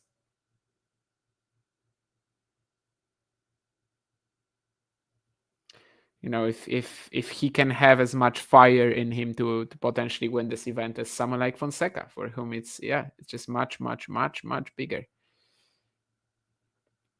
Whatever happened to Chang? I mean, he was actually playing even this week in 15K in Bali, but he's constantly injured. He lost to Eric Arutunian this week.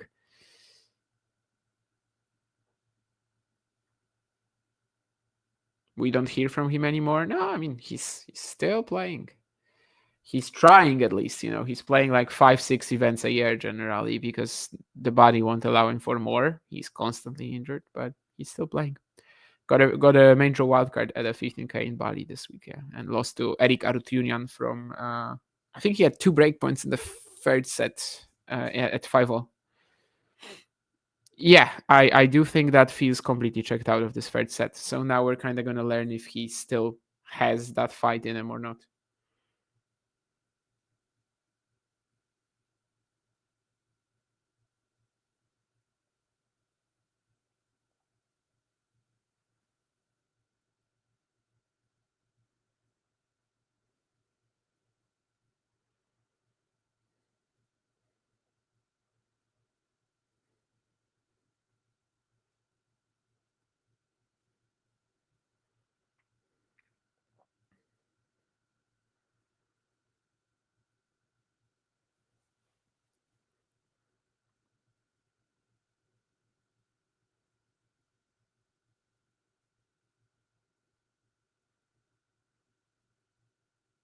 Well, for now, he wins a game. He's probably going to win a game.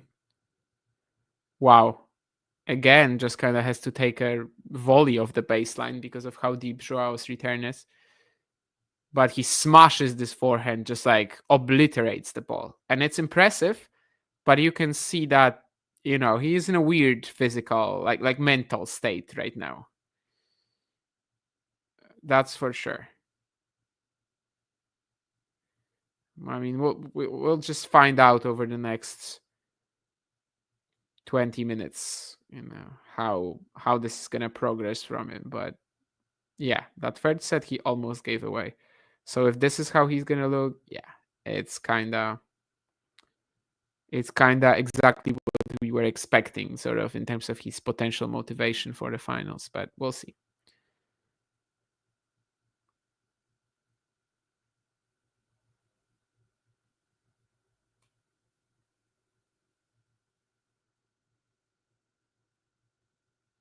Wait, is that true? Or is this a joke? Because I just read that Agnieszka Radwańska joined Magdalinet's team. Can someone confirm this better than I can right now? Or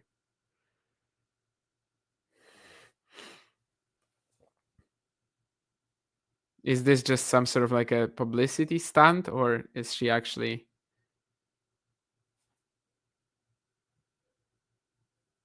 I guess I'll try to Google it. Maybe some sort of Polish outlet is gonna say more. No, she really is joining the team of Magdalinet, Agnieszka Radwańska. That's pretty fun. She's had stints as the United Cup captain, right? But no, nothing of this sort. Of course, her husband is well, I mean, I guess he's not really coaching too much actually on the tour, but he is the captain for the BG King Cup team, and was also practicing with Iga a bit when she let Wiktorowski go. So, but Radwańska herself, only the commentator for the captain for the United Cup team. And yeah, it's not a joke. Thanks, Gene. Anyway, Fields is really going after the ball now in a way that kind of makes me think, I mean, he's going down swinging, but I don't know if he has that drive. Anyway, Ferriol, he's gotten to a point where he hit 2 ridiculous forehand winners this set. I would say he slapped them, but well, if Fonseca isn't careful, you can still lose to a guy who's like that, right? Just because of how ridiculously talented he is. But that's a good point from Joao. Just careful, really good play after the serve.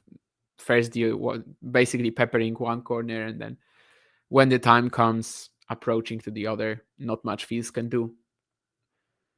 Regardless of his talent or regardless of how he's treating this match mentally. Positively or negatively. Well, the returning has been pretty good though from Fils. Yeah, I mean he's just going for his shots even more now. You can see that he's like not as engaged mentally, but it's actually leading to him winning some of these points, and he's gonna have a break point here. Like he's just taking the ball even earlier. He's just forcing the issue, but you know, he's got the talent to make it work. Let's see. Deciding point here. They're gonna play for it, but lovely inside in from Fonseca. I was gonna say this is like a classic Fonseca error if he mishits that forehand, but no. 1 game all. Which of these Jays did the mustache better? Thompson, Wolf, or Silk? I mean, gotta be Thompson. He's just a pedophile, whereas you are Hitler, basically, in that mustache, so... Dvańska playing pro paddle. I think she had some stints, but not quite as not quite like Janowicz, you know, who's like literally playing pro paddle. I think she played some events. Yeah.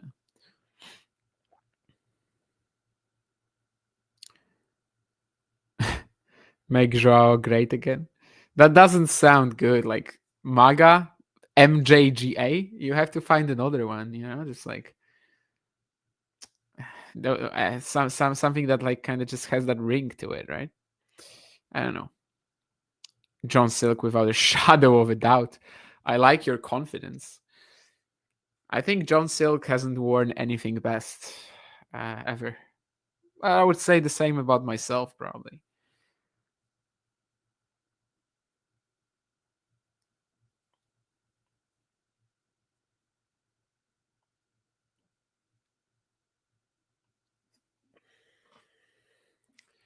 Yeah, it's a bit of a baffling watch right now, to be honest. Someone, by the way, says that this is like Kvitova coaching Buskova, which I guess makes sense. Yeah, sure. The Radwańska Linet news, obviously. But yeah, what I'm trying to say is that this has become a bit of a weird watch because you can see that Fils is literally out of this mentally. Like he's not engaged at all. And he's still hitting some good shots, you know. He might win this match, but I guess when you watch tennis, you want to see intensity from both players, right? You want to see them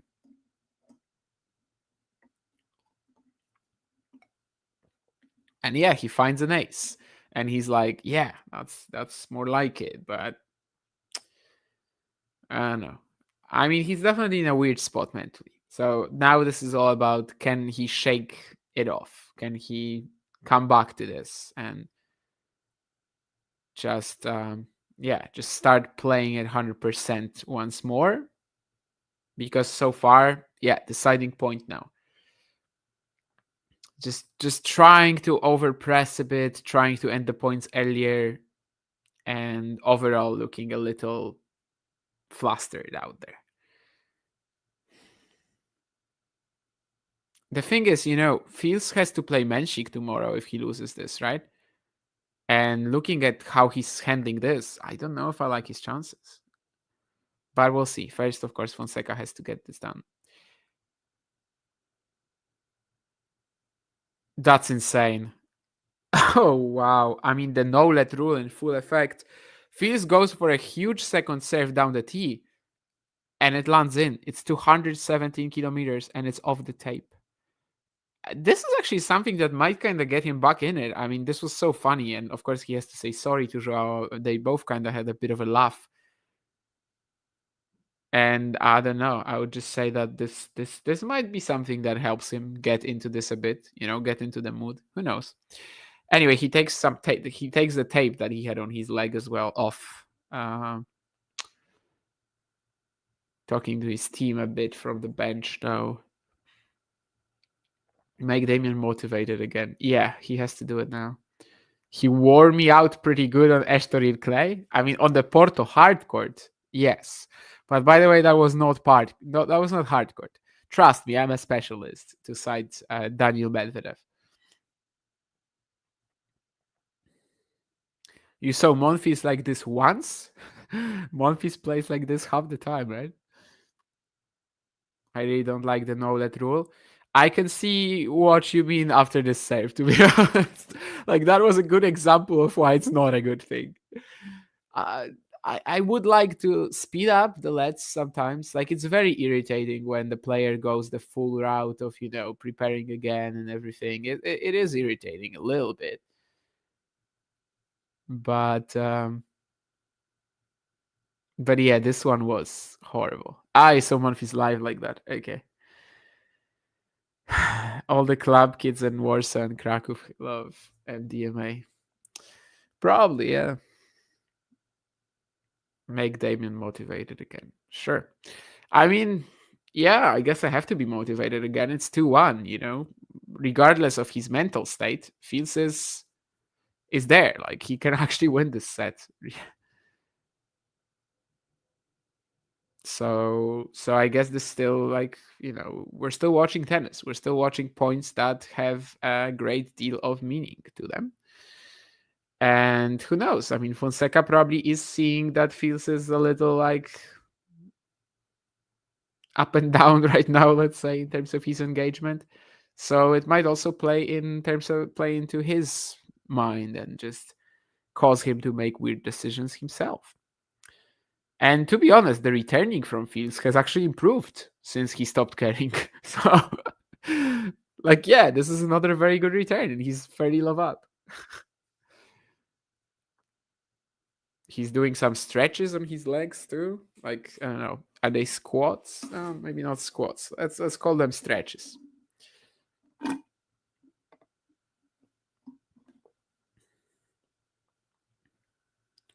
But yeah, I mean, now Fonseca has to be really careful because this very well might go to a deciding set, and yeah, it's a weird match now. Double fault. I think he's feeling it.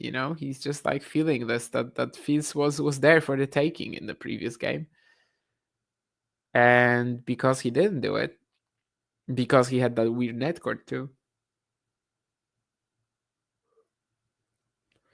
But well, love 40 is not a break yet, considering he finds an ace down the tee. Or a service winner. I'm not really sure if he's touched it or not. Anyway, it was nowhere close to a successful return. That's a better return, though. He blocks it and Fonseca makes an error. And that's such a horrible game from Joao now. Again, feels since dropping that kind of like mental engagement, he's actually returning better. And yeah, he's going to serve for the fourth set. This is pretty wild.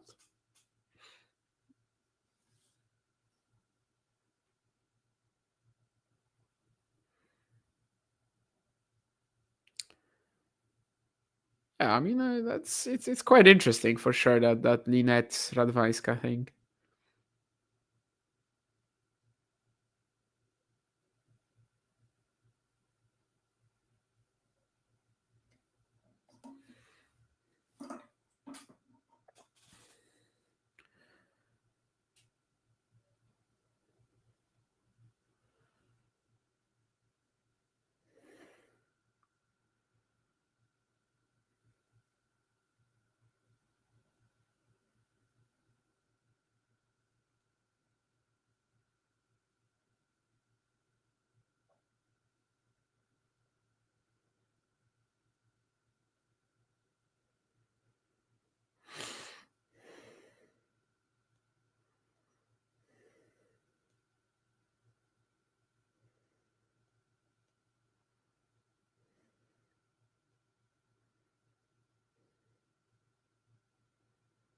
Now Fonseca gets the first game on Fields' serve. He's defending great here, but Fields is going to be able to put this away.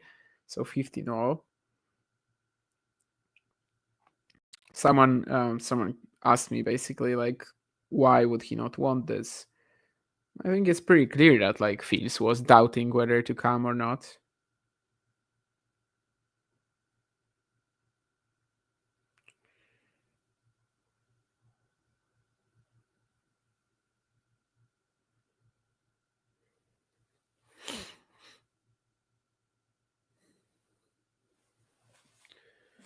But well, I mean, it looks like Fils might actually take this set, and despite that mental engagement being so up and down the last 30 minutes or so, he's actually up on the scoreboard now. 30-15, serve down the tee, probably gonna be out from Fonseca. Yep.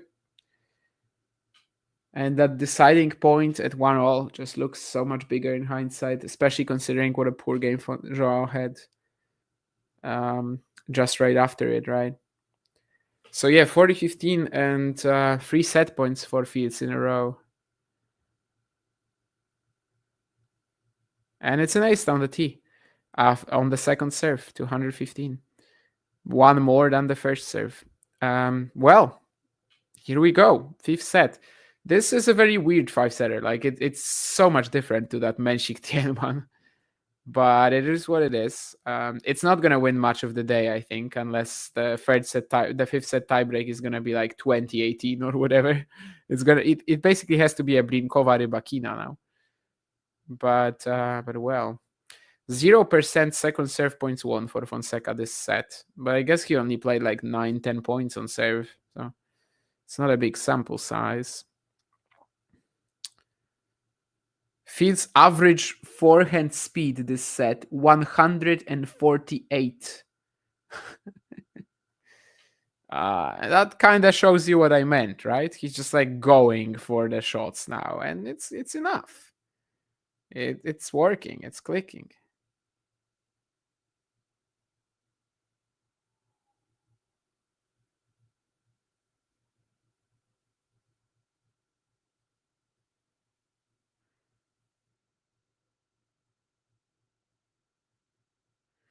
It's definitely been a long day, that's for sure. But that's what we have.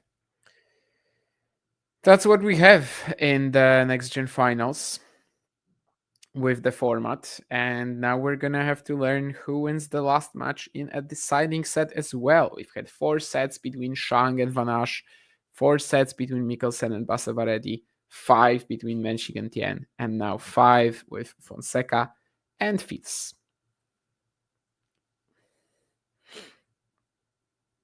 So this is it. Fonseca serving first in the 4th set.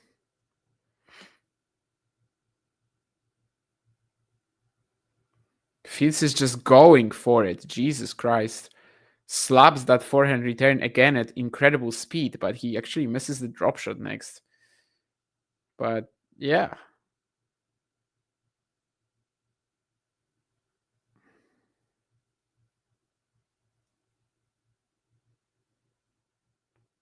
The block return is going to be out now.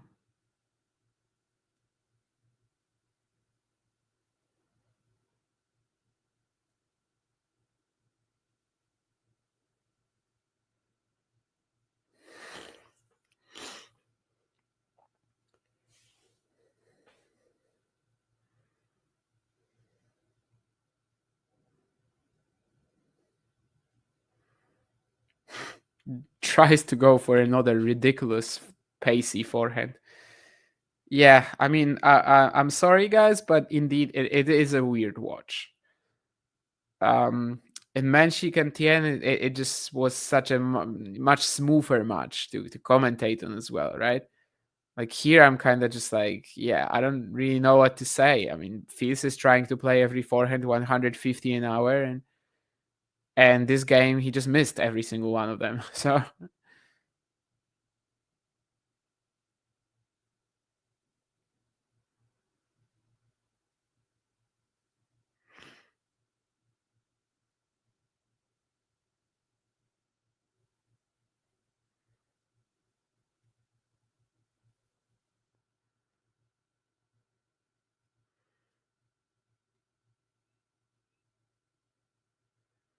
and finds an ace T now. I mean, yeah.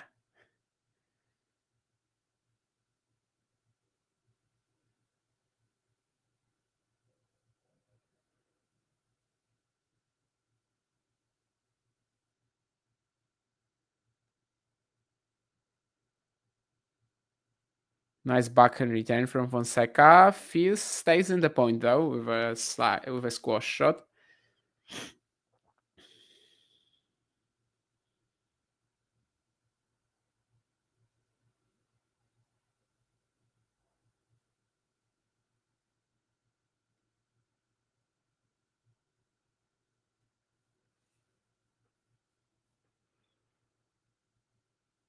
And it's another ace out wide, so looks like a pretty quick game for Arthur now. Yeah, that's well, I was expecting a slightly different match, that's for sure,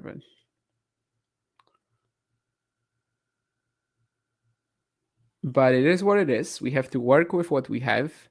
And so does Fonseca, who, I mean, definitely, I think, sees what Fields is doing, but it's not that easy to beat him. I mean, the guy is just so ridiculously talented that he can slap the ball around like this with his forehand and win.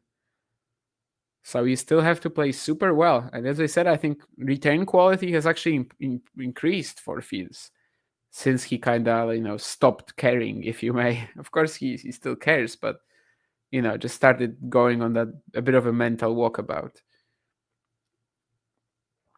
Let's see if he can cause any issues to Joao here, because the first game of this set actually was pretty poor from him return-wise. Out. This time definitely forcing himself a little bit more. That block return and then just good coverage of the court, eventually getting an error from the Brazilian.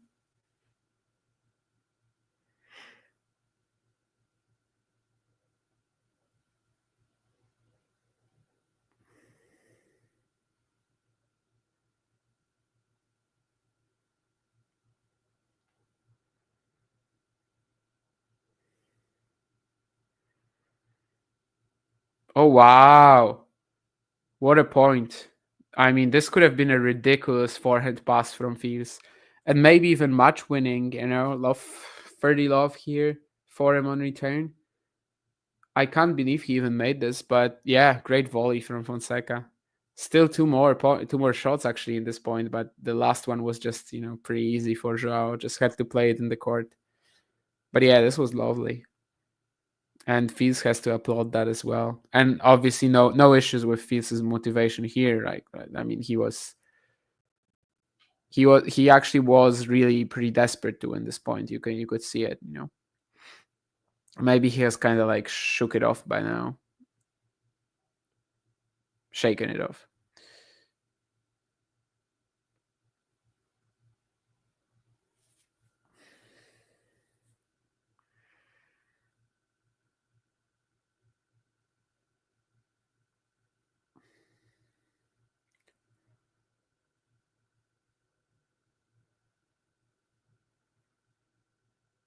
Yeah, we're kind of back to that first set now with how they're playing these rallies, that's for sure. Feels just missing the inside out though. This was just more or less a put away by then. He had this point won, so this is another like not too clinical game from him, and he's got 40-15. But you can see he was really giving it all in these points, right? 40-15. Fonseca wants to somehow get this game done. Just get himself closer to that tie break, maybe look for a break, but it's a massive forehand return from Fields. This is again just crazy pace. 144, I think, on the return here. Grosjean kind of laughing about it too.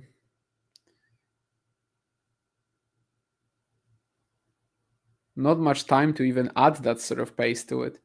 But yeah, he tries to block the next serve from Fonseca, which is down the tee, and doesn't make it. So 2-1 for the Brazilian now, as we are entering the deciding stages of this match.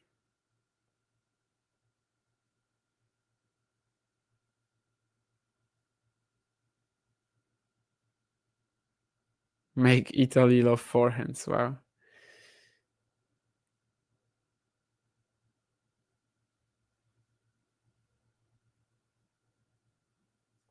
I mean,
Hey guys. Yeah, I know I froze.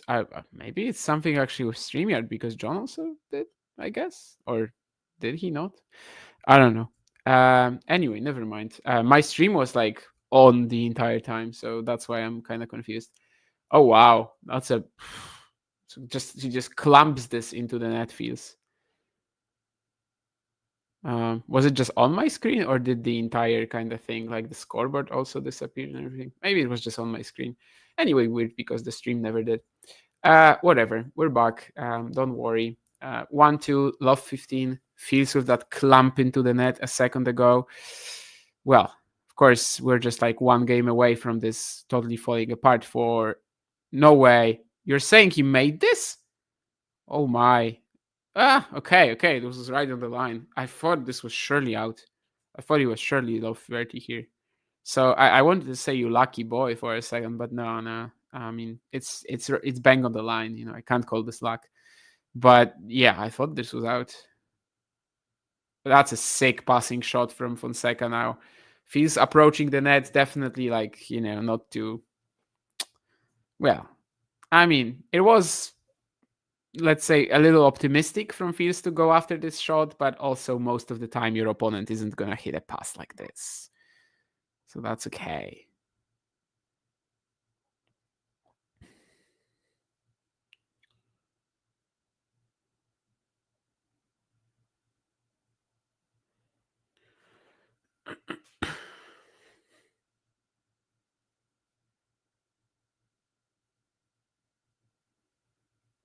And yeah, Fields with another error here.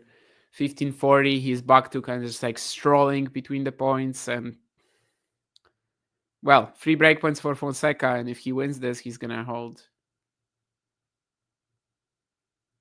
If he wins this, of course, he's gonna have a chance to serve for the match, and if he holds, he'll win it. Anyway, 3 breakpoints and a second serve as well. So the opportunity is just getting even more clear now. Ooh, not connecting that backhand at all. Once again, he has Fields kind of on the ropes here, right? Fields again is just like giving away points a little too cheaply, too cheaply, and he just has to get that 1 point in, that one key point at a crucial moment. Let's see if he can do it.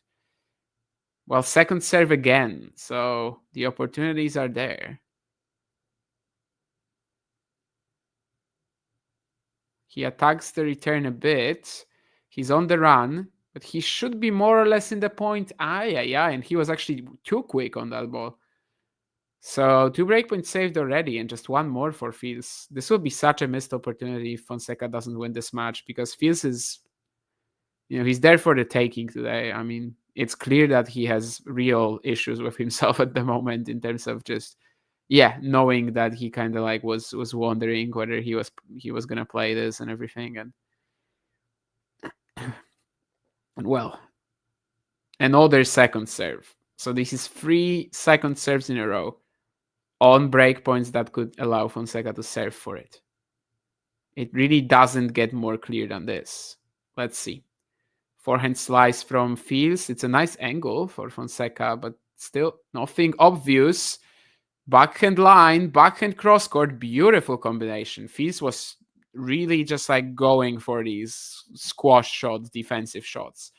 He was putting full, like his full athleticism in use here, but that's a great combination from Fonseca. So he's gonna serve for the match now, and well,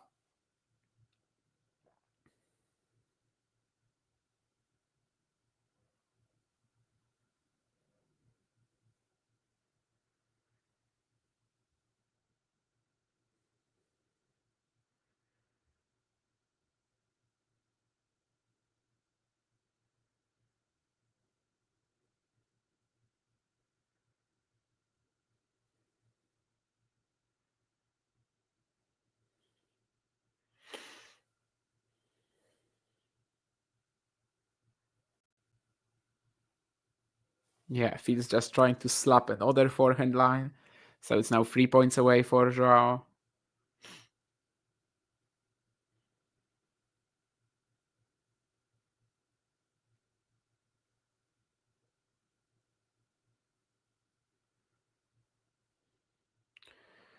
That's a great serve. There's nothing that Fils could have done about that. 210, just 2 points away from a decent-sized upset.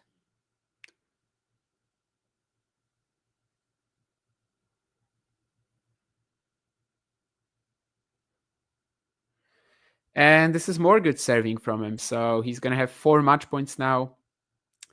And I'll keep this until he converts, maybe. But yeah, again, Fils just didn't even try to return this. What a weird match we've just watched. I was not expecting that. This was supposed to be a highlight. Hello, John. Hello, Damien. So, did Fonseca win that match? Did Feast lose it? I mean, it's been 2 pretty dramatic matches, by the way, this evening. Yeah, I think Fonseca played well, especially in the first set, which is funny because he lost it. But he had the quality. Like, he showed he has the quality to hang with Fils when Fils still cared. But then from the third set, Arthur just starts obliterating every forehand, even like for no reason, you know? He's just like trying to press too much. You can see the mental engagement is very up and down. Like sometimes he's gonna defend. It was actually maybe even a bit easier for him to defend because then he just kind of had played instinctively. But when he was on the up, then he just, I don't know, he kills the forehand every single time. And he's got the talent to play like this a bit. But eventually, it's really good that Joao was able to play that one great point in the game where he broke in the 5th set. I think if that was also just like a total handout from Fils, then maybe I would be a little less positive about this one. But he really stepped up there, even though Arthur was dedicated to just being dragged around the court and hitting these squash shots. So in the end, I mean, yeah, Fonseca has the level to keep up with a guy like this. But it's funny because I think the best set he played was actually set 1. Yeah. Is it too much of a conclusion to draw from this performance from Feast that he is sort of using this as a beginning of his pre-season? And maybe as well, I know he's had 1 or 2, it looks like he's had 1 or 2 physical issues going into this tournament. And maybe that might explain some of his shot selection, if you like, at times in sets 3 and 4. I would say it kind of shows that he's not really using that as a preseason thing. I think it just shows that right now on the court in the last 3 sets, he was thinking, what the hell am I doing here? And I don't blame him. Like, I thought he was not going to show up at this event. He did. And it seems like the motivation isn't there. If he can't find it, I mean, he's playing Menchik tomorrow, and Menchik was, nervous today. Like, Menchik lost a match he probably shouldn't have lost. But if I'm putting these guys against each other tomorrow, I mean, I know one will want it, and the other, I don't know what the hell he's going to play tomorrow. So, yeah, I think this is maybe the vibe that I'm getting from Arthur. And I know this might be like confirmation bias, but anyone who watched this match, I think, is pretty much aware that Fils just turned off mentally, and that's it. So I think that going forwards, it's just really tough for me to see him winning this event, which I already said earlier that, like, if he plays someone like Menchik in the final, for example, Menchik is going to want it more. I just didn't think he was going to be like this, even in the very first match of the group stage. Now facing Menchik, it's a tough schedule, You're 0-1 and you're facing Menchik, probably the second favorite for the event, not counting yourself. So therefore, Fonseca plays Mickelson. Is that right, tomorrow? Fonseca plays Tien. Team. Yeah. The 2023 US Open final rematch. Oh, nice. Just give us a couple of words on that match, Fonseca against Tien. How do you see that panning out? And yeah, who do you think is the favorite in that one? I mean, just quality-wise, it's Fonseca. However, I think there's enough intricacy in the matchup for sure. Just like their clashes were very tight. Of course, Joao isn't like a super smart player yet. So if you just have to blast through somebody, you don't really want to play Lerner. So I think it's doable for him to win for sure. In fact, this is actually what I was saying before the event, that like even if Fonseca gets one of the big wins, I don't think it automatically means that he's going to beat Lerner, even though, Menchik and Fils are better players, if you may. So, yeah, I think it's pretty open and really depends on like the level of point construction that he comes up with, and just whether he's able to play it a bit smart, because we know that Lerner is going to have to is going to force him to play it smart. Considering what we saw today against Benchik, Fonseca isn't going to serve like this, so he might have it similarly tough to Jakub. I think he will have to show that it's just easier for him maybe to, I don't know, advance into the court, drop up points. It might be. And it was very entertaining when they played both the US Open final and the Roland Garros quarter. US Open final, he lost the first set and was literally just making errors after errors, but then everything started clicking. It was ridiculous winners for the next 2 sets. So it's probably going to be something like that. I would be shocked if that match ends in straights for either player. Who's the big winner from today? Because it feels as though what was already a little bit of a bunched up field, it felt a bit sort of narrow between the haves and the has-beens, or the favourites and the non-favourites, mainly just because of where we probably thought Artur Fils was. Because I think on a normal day, in a normal moment, if this was the quarterfinal lineup at the Australian Open, we'd be picking out Fils as being the favourite just because he's probably shown us a bit more, especially with his age. And yet we had some doubts about him, his motivation, the choice of him coming here, where he was going to be at physically compared to his opponents as well. We saw a little bit of strapping as well today.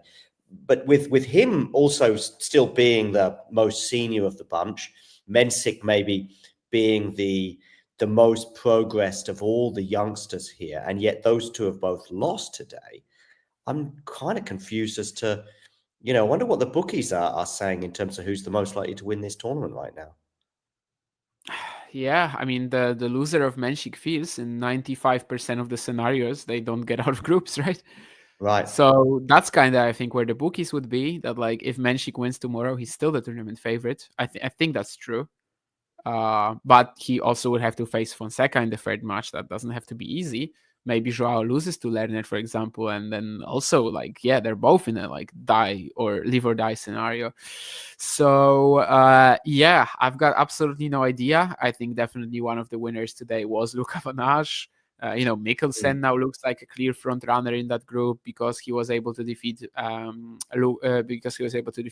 but also because Shang looked like he did. So I think Shang and Fils probably lost the most, because you just have to trust that Artur is gonna be engaged enough to now win 2 matches probably, whereas Shang just looked pretty horrible. So these are the guys that lost, and the ones that won, the ones that won matches. Yeah, that's right. But it still feels a bit random. All right, big thanks. I'm going to, what we've got here, Johnny, you plan to do a Christmas special show? If not, I'm coaching too. So, these are all Christmas shows, Nerlan. I've got my Christmas moustache. Don't know if that was a thing, either in the Bible or from Santa Claus.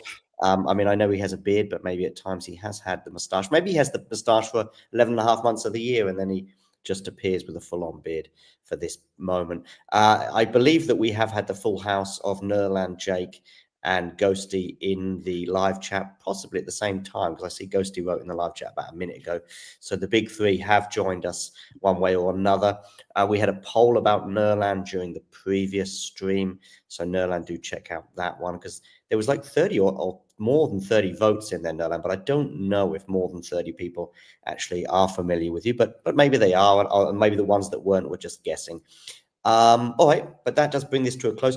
I am just waiting for the ATP number 5 show to download and then upload. It's all done. It's all ready. Damien, it was a lot more entertaining than you kind of made out when we spoke about 10 days ago about this episode. Okay, that's good to hear. I know that I felt like this was by far the weakest episode on which I was. And it was kind of the match because, it just was a very different sort of in terms of, big time topics and looking into the future. Of course, you couldn't really go for what you did with Sinner Alcaraz, for example. No. Just two questions from Ozan I will quickly answer. Tank, I wouldn't quite call it a tank, but I think if you call it a half tank, a semi-tank from Fils, I think that's perfectly fine. He definitely was not mentally engaged as you would have thought normally from the third set onwards. First 2 sets, normal. And also, who am I covering tomorrow? I think tomorrow I can only do either of the first 2 matches, but I can't tell you yet who that is because the schedule is not out. So basically, I'm planning to choose either of the first two matches, which I have no That'll be idea great. which one it will, what they will be. Today the red group played much earlier, so maybe it's gonna be something from the red group. If it's again like red group, blue group tomorrow, then probably the better one for me would be Shank Basavaredi rather than Mikkelsen Van Asch. But again, I'm gonna have to look at the schedule and see how it's done. If I could choose from the entire four, then I guess Menschik Fils would be a good one, although it might end like today, so it's not really nice. Fonseca Tien as well, I would like to do. So again, it depends on the schedule. We'll have to see how they put it. I don't think the order of play is out yet.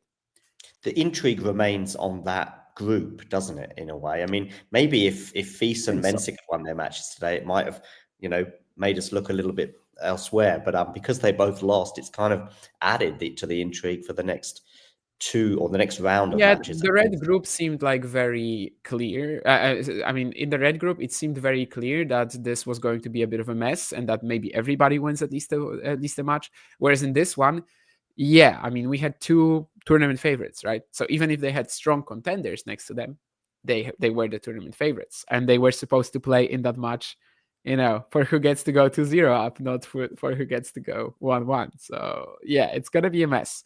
However, I'm kind of scared, how Arthur is gonna look like in that match. But I mean, there's no telling. Obviously, we can only guess. Do we have alternates, by the way? Yeah, Landalusa and Rocha. He could let Landalusa in. We'll see. Yeah. All right. Big thanks to everyone for tuning in. The live premiere of the ATP match number 5 will be up. Optimistic, I think, to say I'll be sometime in the next 15-20 minutes. So do stay tuned. I can end this stream, Damien. So all it is for me is to say big thanks to you. Talina, I think we've sort of basically our answer to this question regarding the tournament is I have no clue. Have you got a name from today that's sort of the guy who looked the best? I mean, Mikkelsen looks like a very clear front runner in his group now, and considering that either Menschik or Fils probably won't make the semis, or maybe won't even top the group, Mikkelsen looks pretty strong by now. And also, I would like to say that still Menschik, I think, if he beats Fils tomorrow, I think he's still a very strong contender. Fils, I would have more doubts about based on his mental state. But Menschik and Mikkelsen, I think for now, maybe. Then again, like a Fonseca run, we'll see. But yeah, it's Shank who kind of dropped out of the contender zone, and Fils. That's the guys that I think lost the most in terms of their potential chances of winning the tournament. Not that Menschik, also, like, again, he loses to Fils tomorrow and 95% he's out. So yeah. All right. Big thanks, and to everyone else tuning in. You know the drill. If you enjoyed this video, make sure you hit that like button.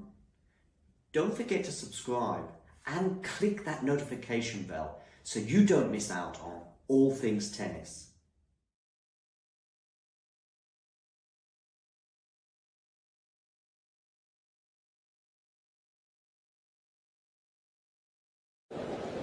Ready? Play.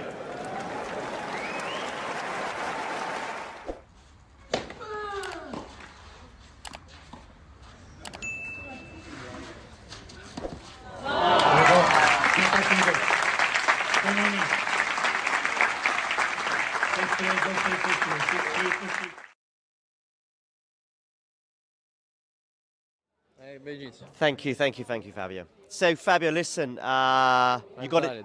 You're tired, are you? Bit, yes. Well, you're 37. I'm 45. Sometimes I get tired. He's 22. Yeah, I So know. it's Yeah. I mean, happy day. The more important thing is, even if I was not playing, I think, well, today I won the match, so I'm happy. Your first title of the year of any sort, right? Yes. The first one and the last one. Yeah, exactly. Yeah. You complete the circle or whatever they say.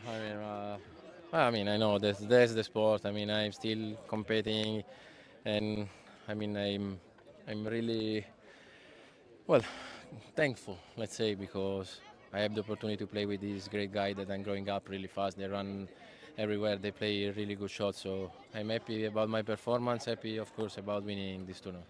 Was a bit of a key today, the end of the second set. Were you thinking, listen, I need to save some energy for the third? See, I mean, you stop the match on 2-1 for the physio, and after that, I lose my concentration a little bit, and I think yes, at the end of the second, I was thinking yes, saved some energy, and I think the key was starting really well the first three games of the third one, and yes, at the end we're happy and we have to celebrate it. Are you ready for best of 5 now in Australia? Well, let's enjoy, but guys, yes, see you in 2025. Ciao, Fabio. Gracias. If you enjoyed this video, make sure you hit that like button. Don't forget to subscribe and click that notification bell so you don't miss out on all things tennis.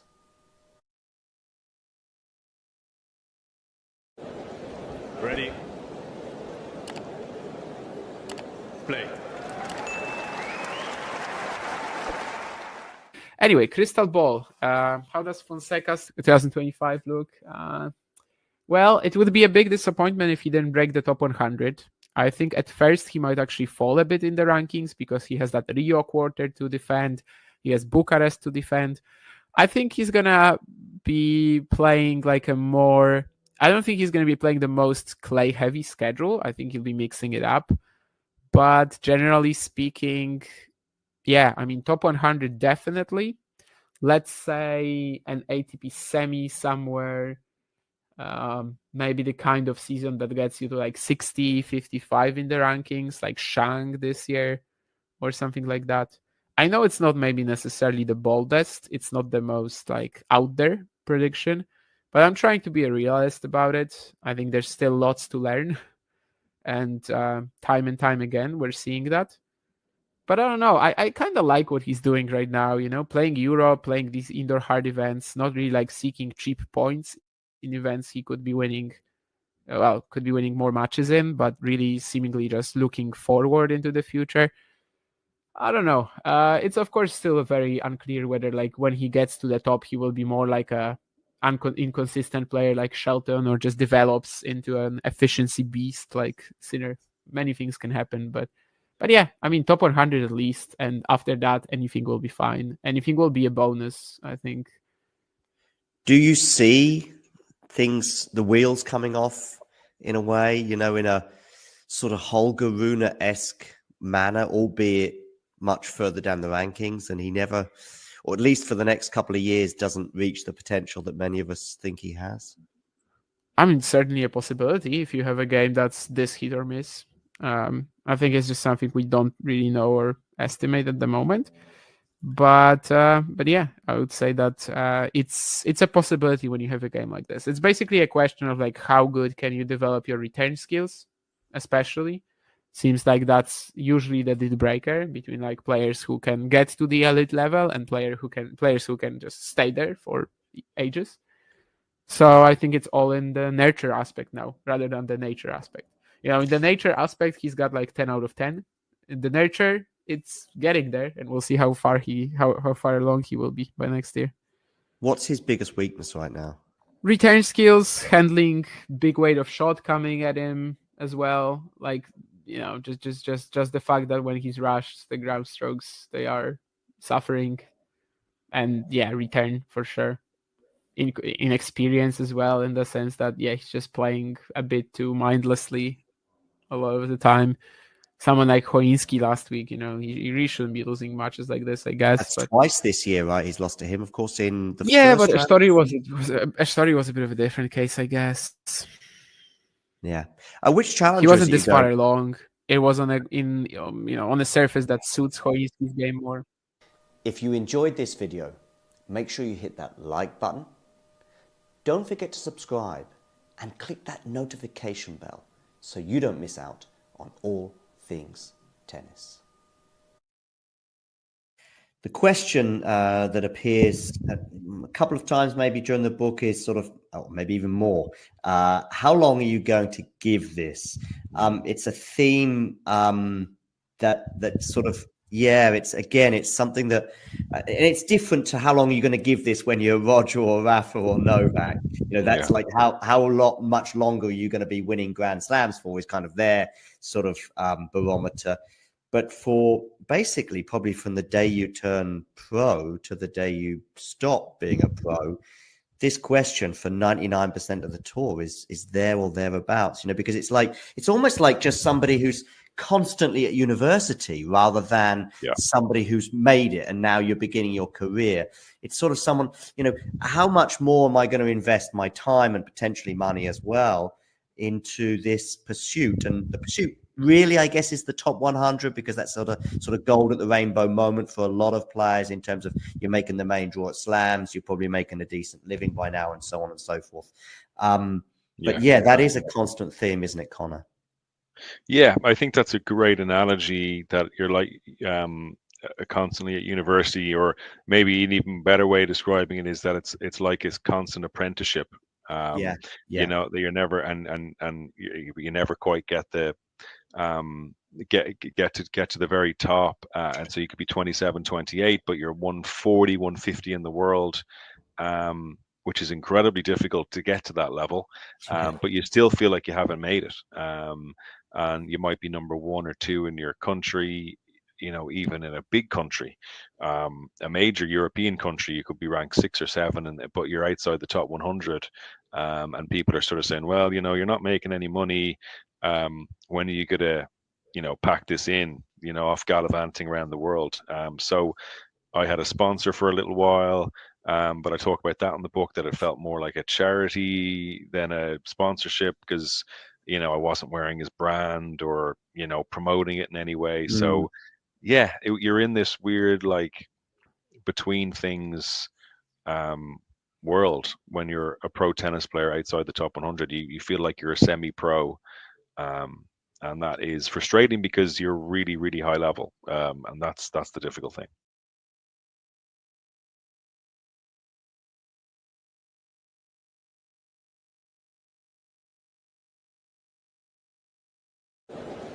Ready. Play. Anyway, crystal ball. How does Fonseca's 2025 look? Well, it would be a big disappointment if he didn't break the top 100. I think at first he might actually fall a bit in the rankings because he has that Rio quarter to defend. He has Bucharest to defend. I think he's going to be playing I don't think he's going to be playing the most clay-heavy schedule. I think he'll be mixing it up.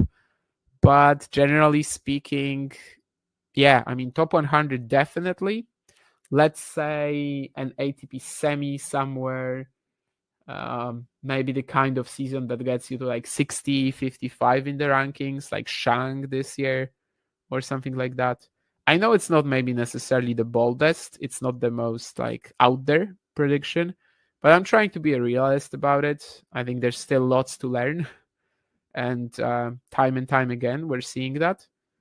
But I don't know. I kind of like what he's doing right now, playing Europe, playing these indoor hard events, not really seeking cheap points in events he could be winning more matches in, but really seemingly just looking forward into the future. I don't know.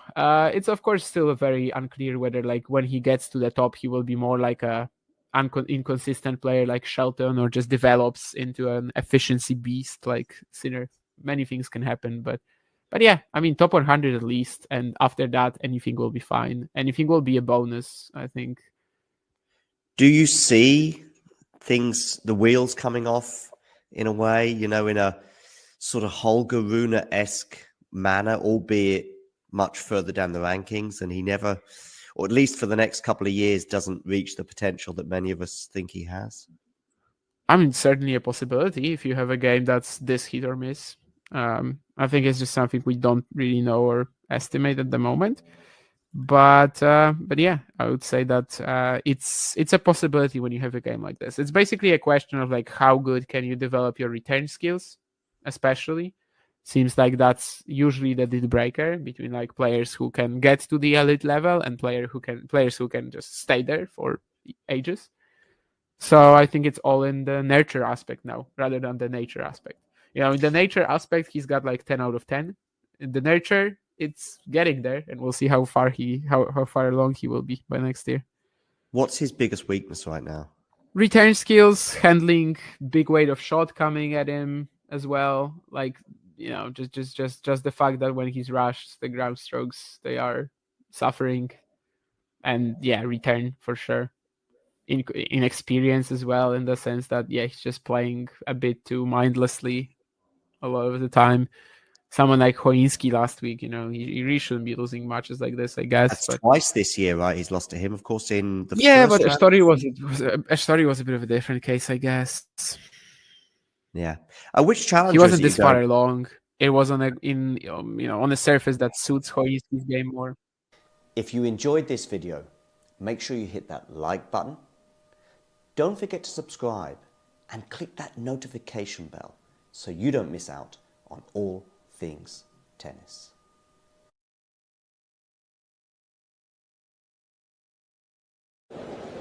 Ready? Play. You join us here for the Seville ATP Challenger. Look up a day to serve. What's he gonna serve up? Some tapas? A good first serve. Gives him a 40-love lead. This all Spanish affair against Cabellas Baena. Not known for his big serving, but that was decent. That was not. Let the tennis do the talking. One-handed backhand clips the net. Bit fortunate there. Drop shot. Oh, you cannot teach that. You cannot teach that.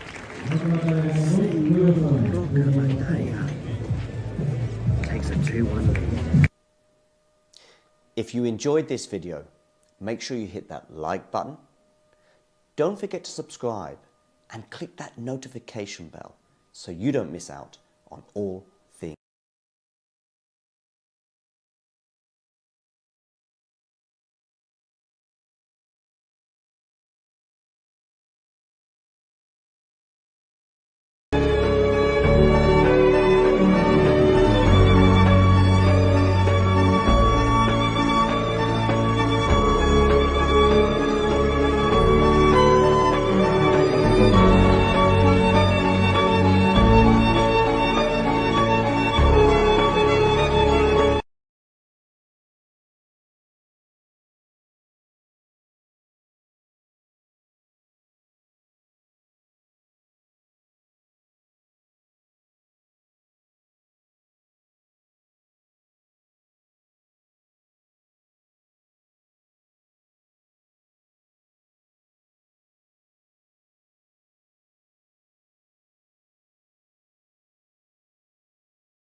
Ready? Play. I want one more thing from you, Francisca. Can you look at the camera? And I want you to say, I am Francisca Jorge, and I am a friend of the show. Can you try it? I am Francisca Jorge, and I'm a friend. I'm a wait. Go. It's okay. I'm Francisca Jorge, and I'm a fan of the show. One more time. Can you say, I'm a friend of the show? Friend. Like amigo. Friend. A friend. So, because we joke, we have players come on all the time. They have no idea, but after they've been on, we say, oh, Yelena Ostapenko is a friend of the show. She has no idea. But so if we get you to say, I am Francisca Jorge, or how you say your name, and I am Francisca Jorge, and I'm a friend of the show. Perfect. Thanks, just want you to do me one more thing. I want you to hold the microphone. I want you to look in the... Don't be nervous. I mean, listen, you've just beaten Yelena Ostapenko. I'm not nervous. No, you shouldn't be. If you can beat Ostapenko twice in one day, you can do this for sure. I want you to look at the camera and just say, hi, my name is, say your name, and then say, and I'm a friend of the show. Friend of the show? Yeah? Okay. Hi, my name is Susan, and I'm a friend of the show. Say your whole name for me. That's the only thing I want. Sorry. Surname too. No, you're doing great. You're doing cutting, great. huh? Yeah, I'll cut it up. Don't worry. Yeah. Hi, my name is Susan Leemans, and I'm a friend of the show. Cool. Thank you very much, Susan. You're welcome. Good luck for the rest of the tournament. And I will tag you on Instagram, and you can reject. I do have one more tiny thing, which is I want you to look into the camera. Yeah. I want you to say your name. Yes. And I want you to say, I am a friend of the show. I'm a friend of the show. Okay. Perfect, yeah. My name is Zainab Sammaz, and I'm a friend of the show. Boom. Yes. Okay. Thank you so much.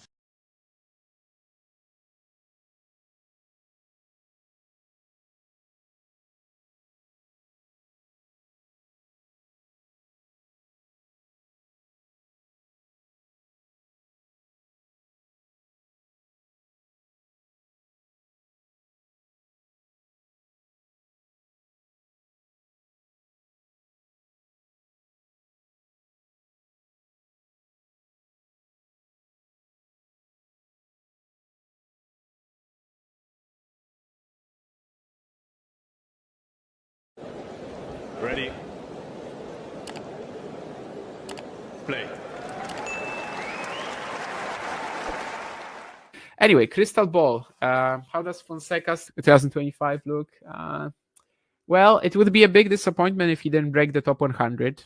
I think at first he might actually fall a bit in the rankings because he has that Rio quarter to defend. He has Bucharest to defend.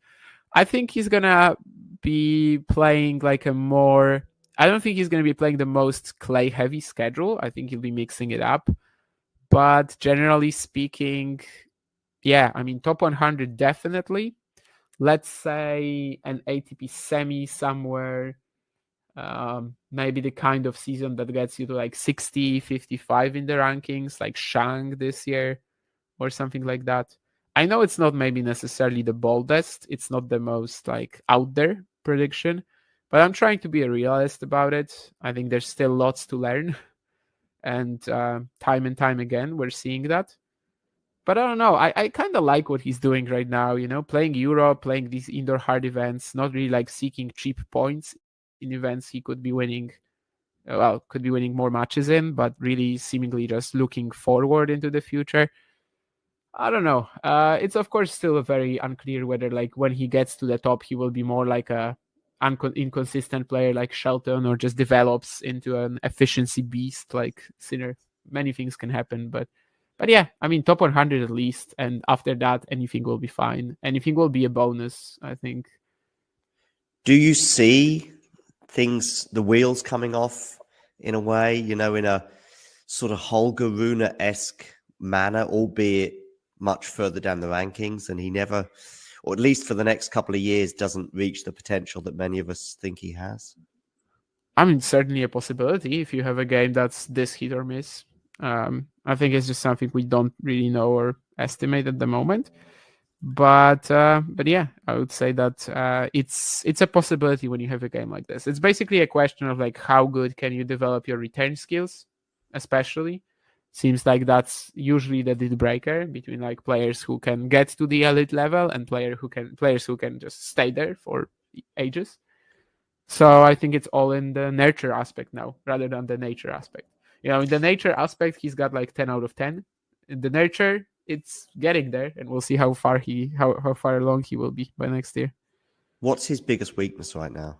return skills, handling big weight of shot coming at him as well. Like, just the fact that when he's rushed, the ground strokes, they are suffering. And yeah, return for sure. Inexperience as well, in the sense that he's just playing a bit too mindlessly a lot of the time. Someone like Choinski last week, he really shouldn't be losing matches like this, I guess. That's twice this year, right? He's lost to him, of course, in the but first round. Ashtori was a bit of a different case, I guess. Yeah. Which challenge he wasn't you this far along. It was on a surface that suits Choinski's game more. If you enjoyed this video, make sure you hit that like button. Don't forget to subscribe and click that notification bell so you don't miss out on all things tennis. The question that appears a couple of times maybe during the book is sort of, maybe even more, how long are you going to give this? It's a theme that sort of, it's something that, and it's different to how long you're going to give this when you're Roger or Rafa or Novak.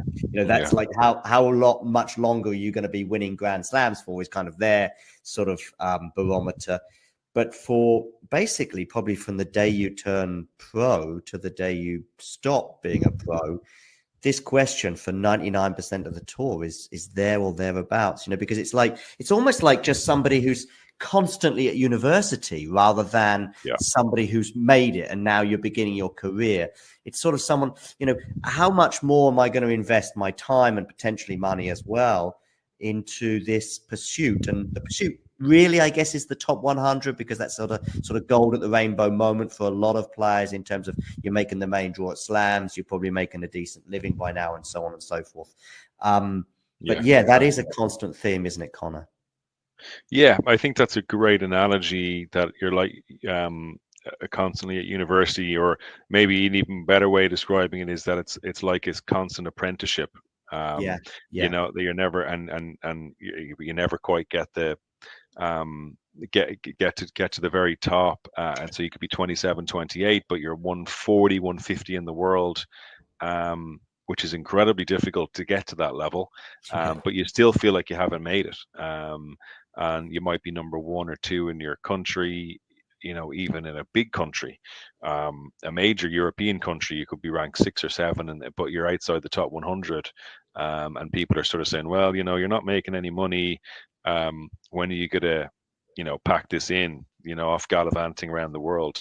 So I had a sponsor for a little while, but I talk about that in the book, that it felt more like a charity than a sponsorship, because I wasn't wearing his brand or promoting it in any way. So you're in this weird, like, between things world when you're a pro tennis player outside the top 100. You feel like you're a semi-pro, and that is frustrating because you're really, really high level, and that's the difficult thing.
there are with the mental side of tennis, from my perspective as a fan, if you like, the two things that strike me in tennis compared to lots of other sports that I think make it a big mental challenge is, first of all, it's an individual sport. But secondly, so there's nowhere to hide. Like in football, in a team sport, you can just give the ball to another, teammate, and you cannot call for it if you like. But there's nowhere to hide. The other thing as well in tennis is again in something like football, you can be really nervous, but you can get a bit lucky. And of course, that can be the case in tennis. But basically, your body could be shaking when you're about to take a penalty, okay? And you can still score because you can just put your foot through it, right? You just hit it as hard as you can. And actually, probably you will still score because of the odds. That is a constant theme, isn't it, Connor? I think that's a great analogy, that you're like constantly at university, or maybe an even better way of describing it is that it's like a constant apprenticeship. You're never and you never quite get the get to the very top, and so you could be 27, 28, but you're 140, 150 in the world. Which is incredibly difficult to get to that level, but you still feel like you haven't made it, and you might be number 1 or 2 in your country, even in a big country, a major European country, you could be ranked 6 or 7, but you're outside the top 100, and people are sort of saying, well, you're not making any money, when are you gonna pack this in, off gallivanting around the world. So I had a sponsor for a little while, but I talk about that in the book, that it felt more like a charity than a sponsorship, because I wasn't wearing his brand or promoting it in any way. So you're in this weird between things world. When you're a pro tennis player outside the top 100, you feel like you're a semi-pro. And that is frustrating because you're really, really high level, and that's the difficult thing. The question that appears a couple of times maybe during the book is sort of, maybe even more, how long are you going to give this? It's a theme that sort of, it's something that, and it's different to how long are you going to give this when you're Roger or Rafa or Novak. That's like how much longer are you going to be winning Grand Slams for, is kind of their sort of barometer. But for basically probably from the day you turn pro to the day you stop being a pro, this question for 99% of the tour is there or thereabouts, because it's almost like just somebody who's constantly at university rather than somebody who's made it and now you're beginning your career. It's sort of someone, how much more am I going to invest my time and potentially money as well into this pursuit? And the pursuit really, I guess, is the top 100, because that's sort of gold at the rainbow moment for a lot of players in terms of you're making the main draw at slams, you're probably making a decent living by now, and so on and so forth. But that is a constant theme, isn't it, Connor? I think that's a great analogy, that you're like constantly at university, or maybe an even better way of describing it is that it's like a constant apprenticeship. You're never and you never quite get the get to the very top, and so you can be 27, 28, but you're 140, 150 in the world. Which is incredibly difficult to get to that level, but you still feel like you haven't made it, and you might be number 1 or 2 in your country, even in a big country, a major European country, you could be ranked 6 or 7, but you're outside the top 100, and people are sort of saying, well, you're not making any money, when are you gonna pack this in, off gallivanting around the world. So I had a sponsor for a little while, but I talk about that in the book, that it felt more like a charity than a sponsorship, because I wasn't wearing his brand or promoting it in any way. So you're in this weird between things world. When you're a pro tennis player outside the top 100, you feel like you're a semi-pro, and that is frustrating because you're really, really high level, and that's the difficult thing. The question that appears a couple of times maybe during the book is sort of, maybe even more, how long are you going to give this?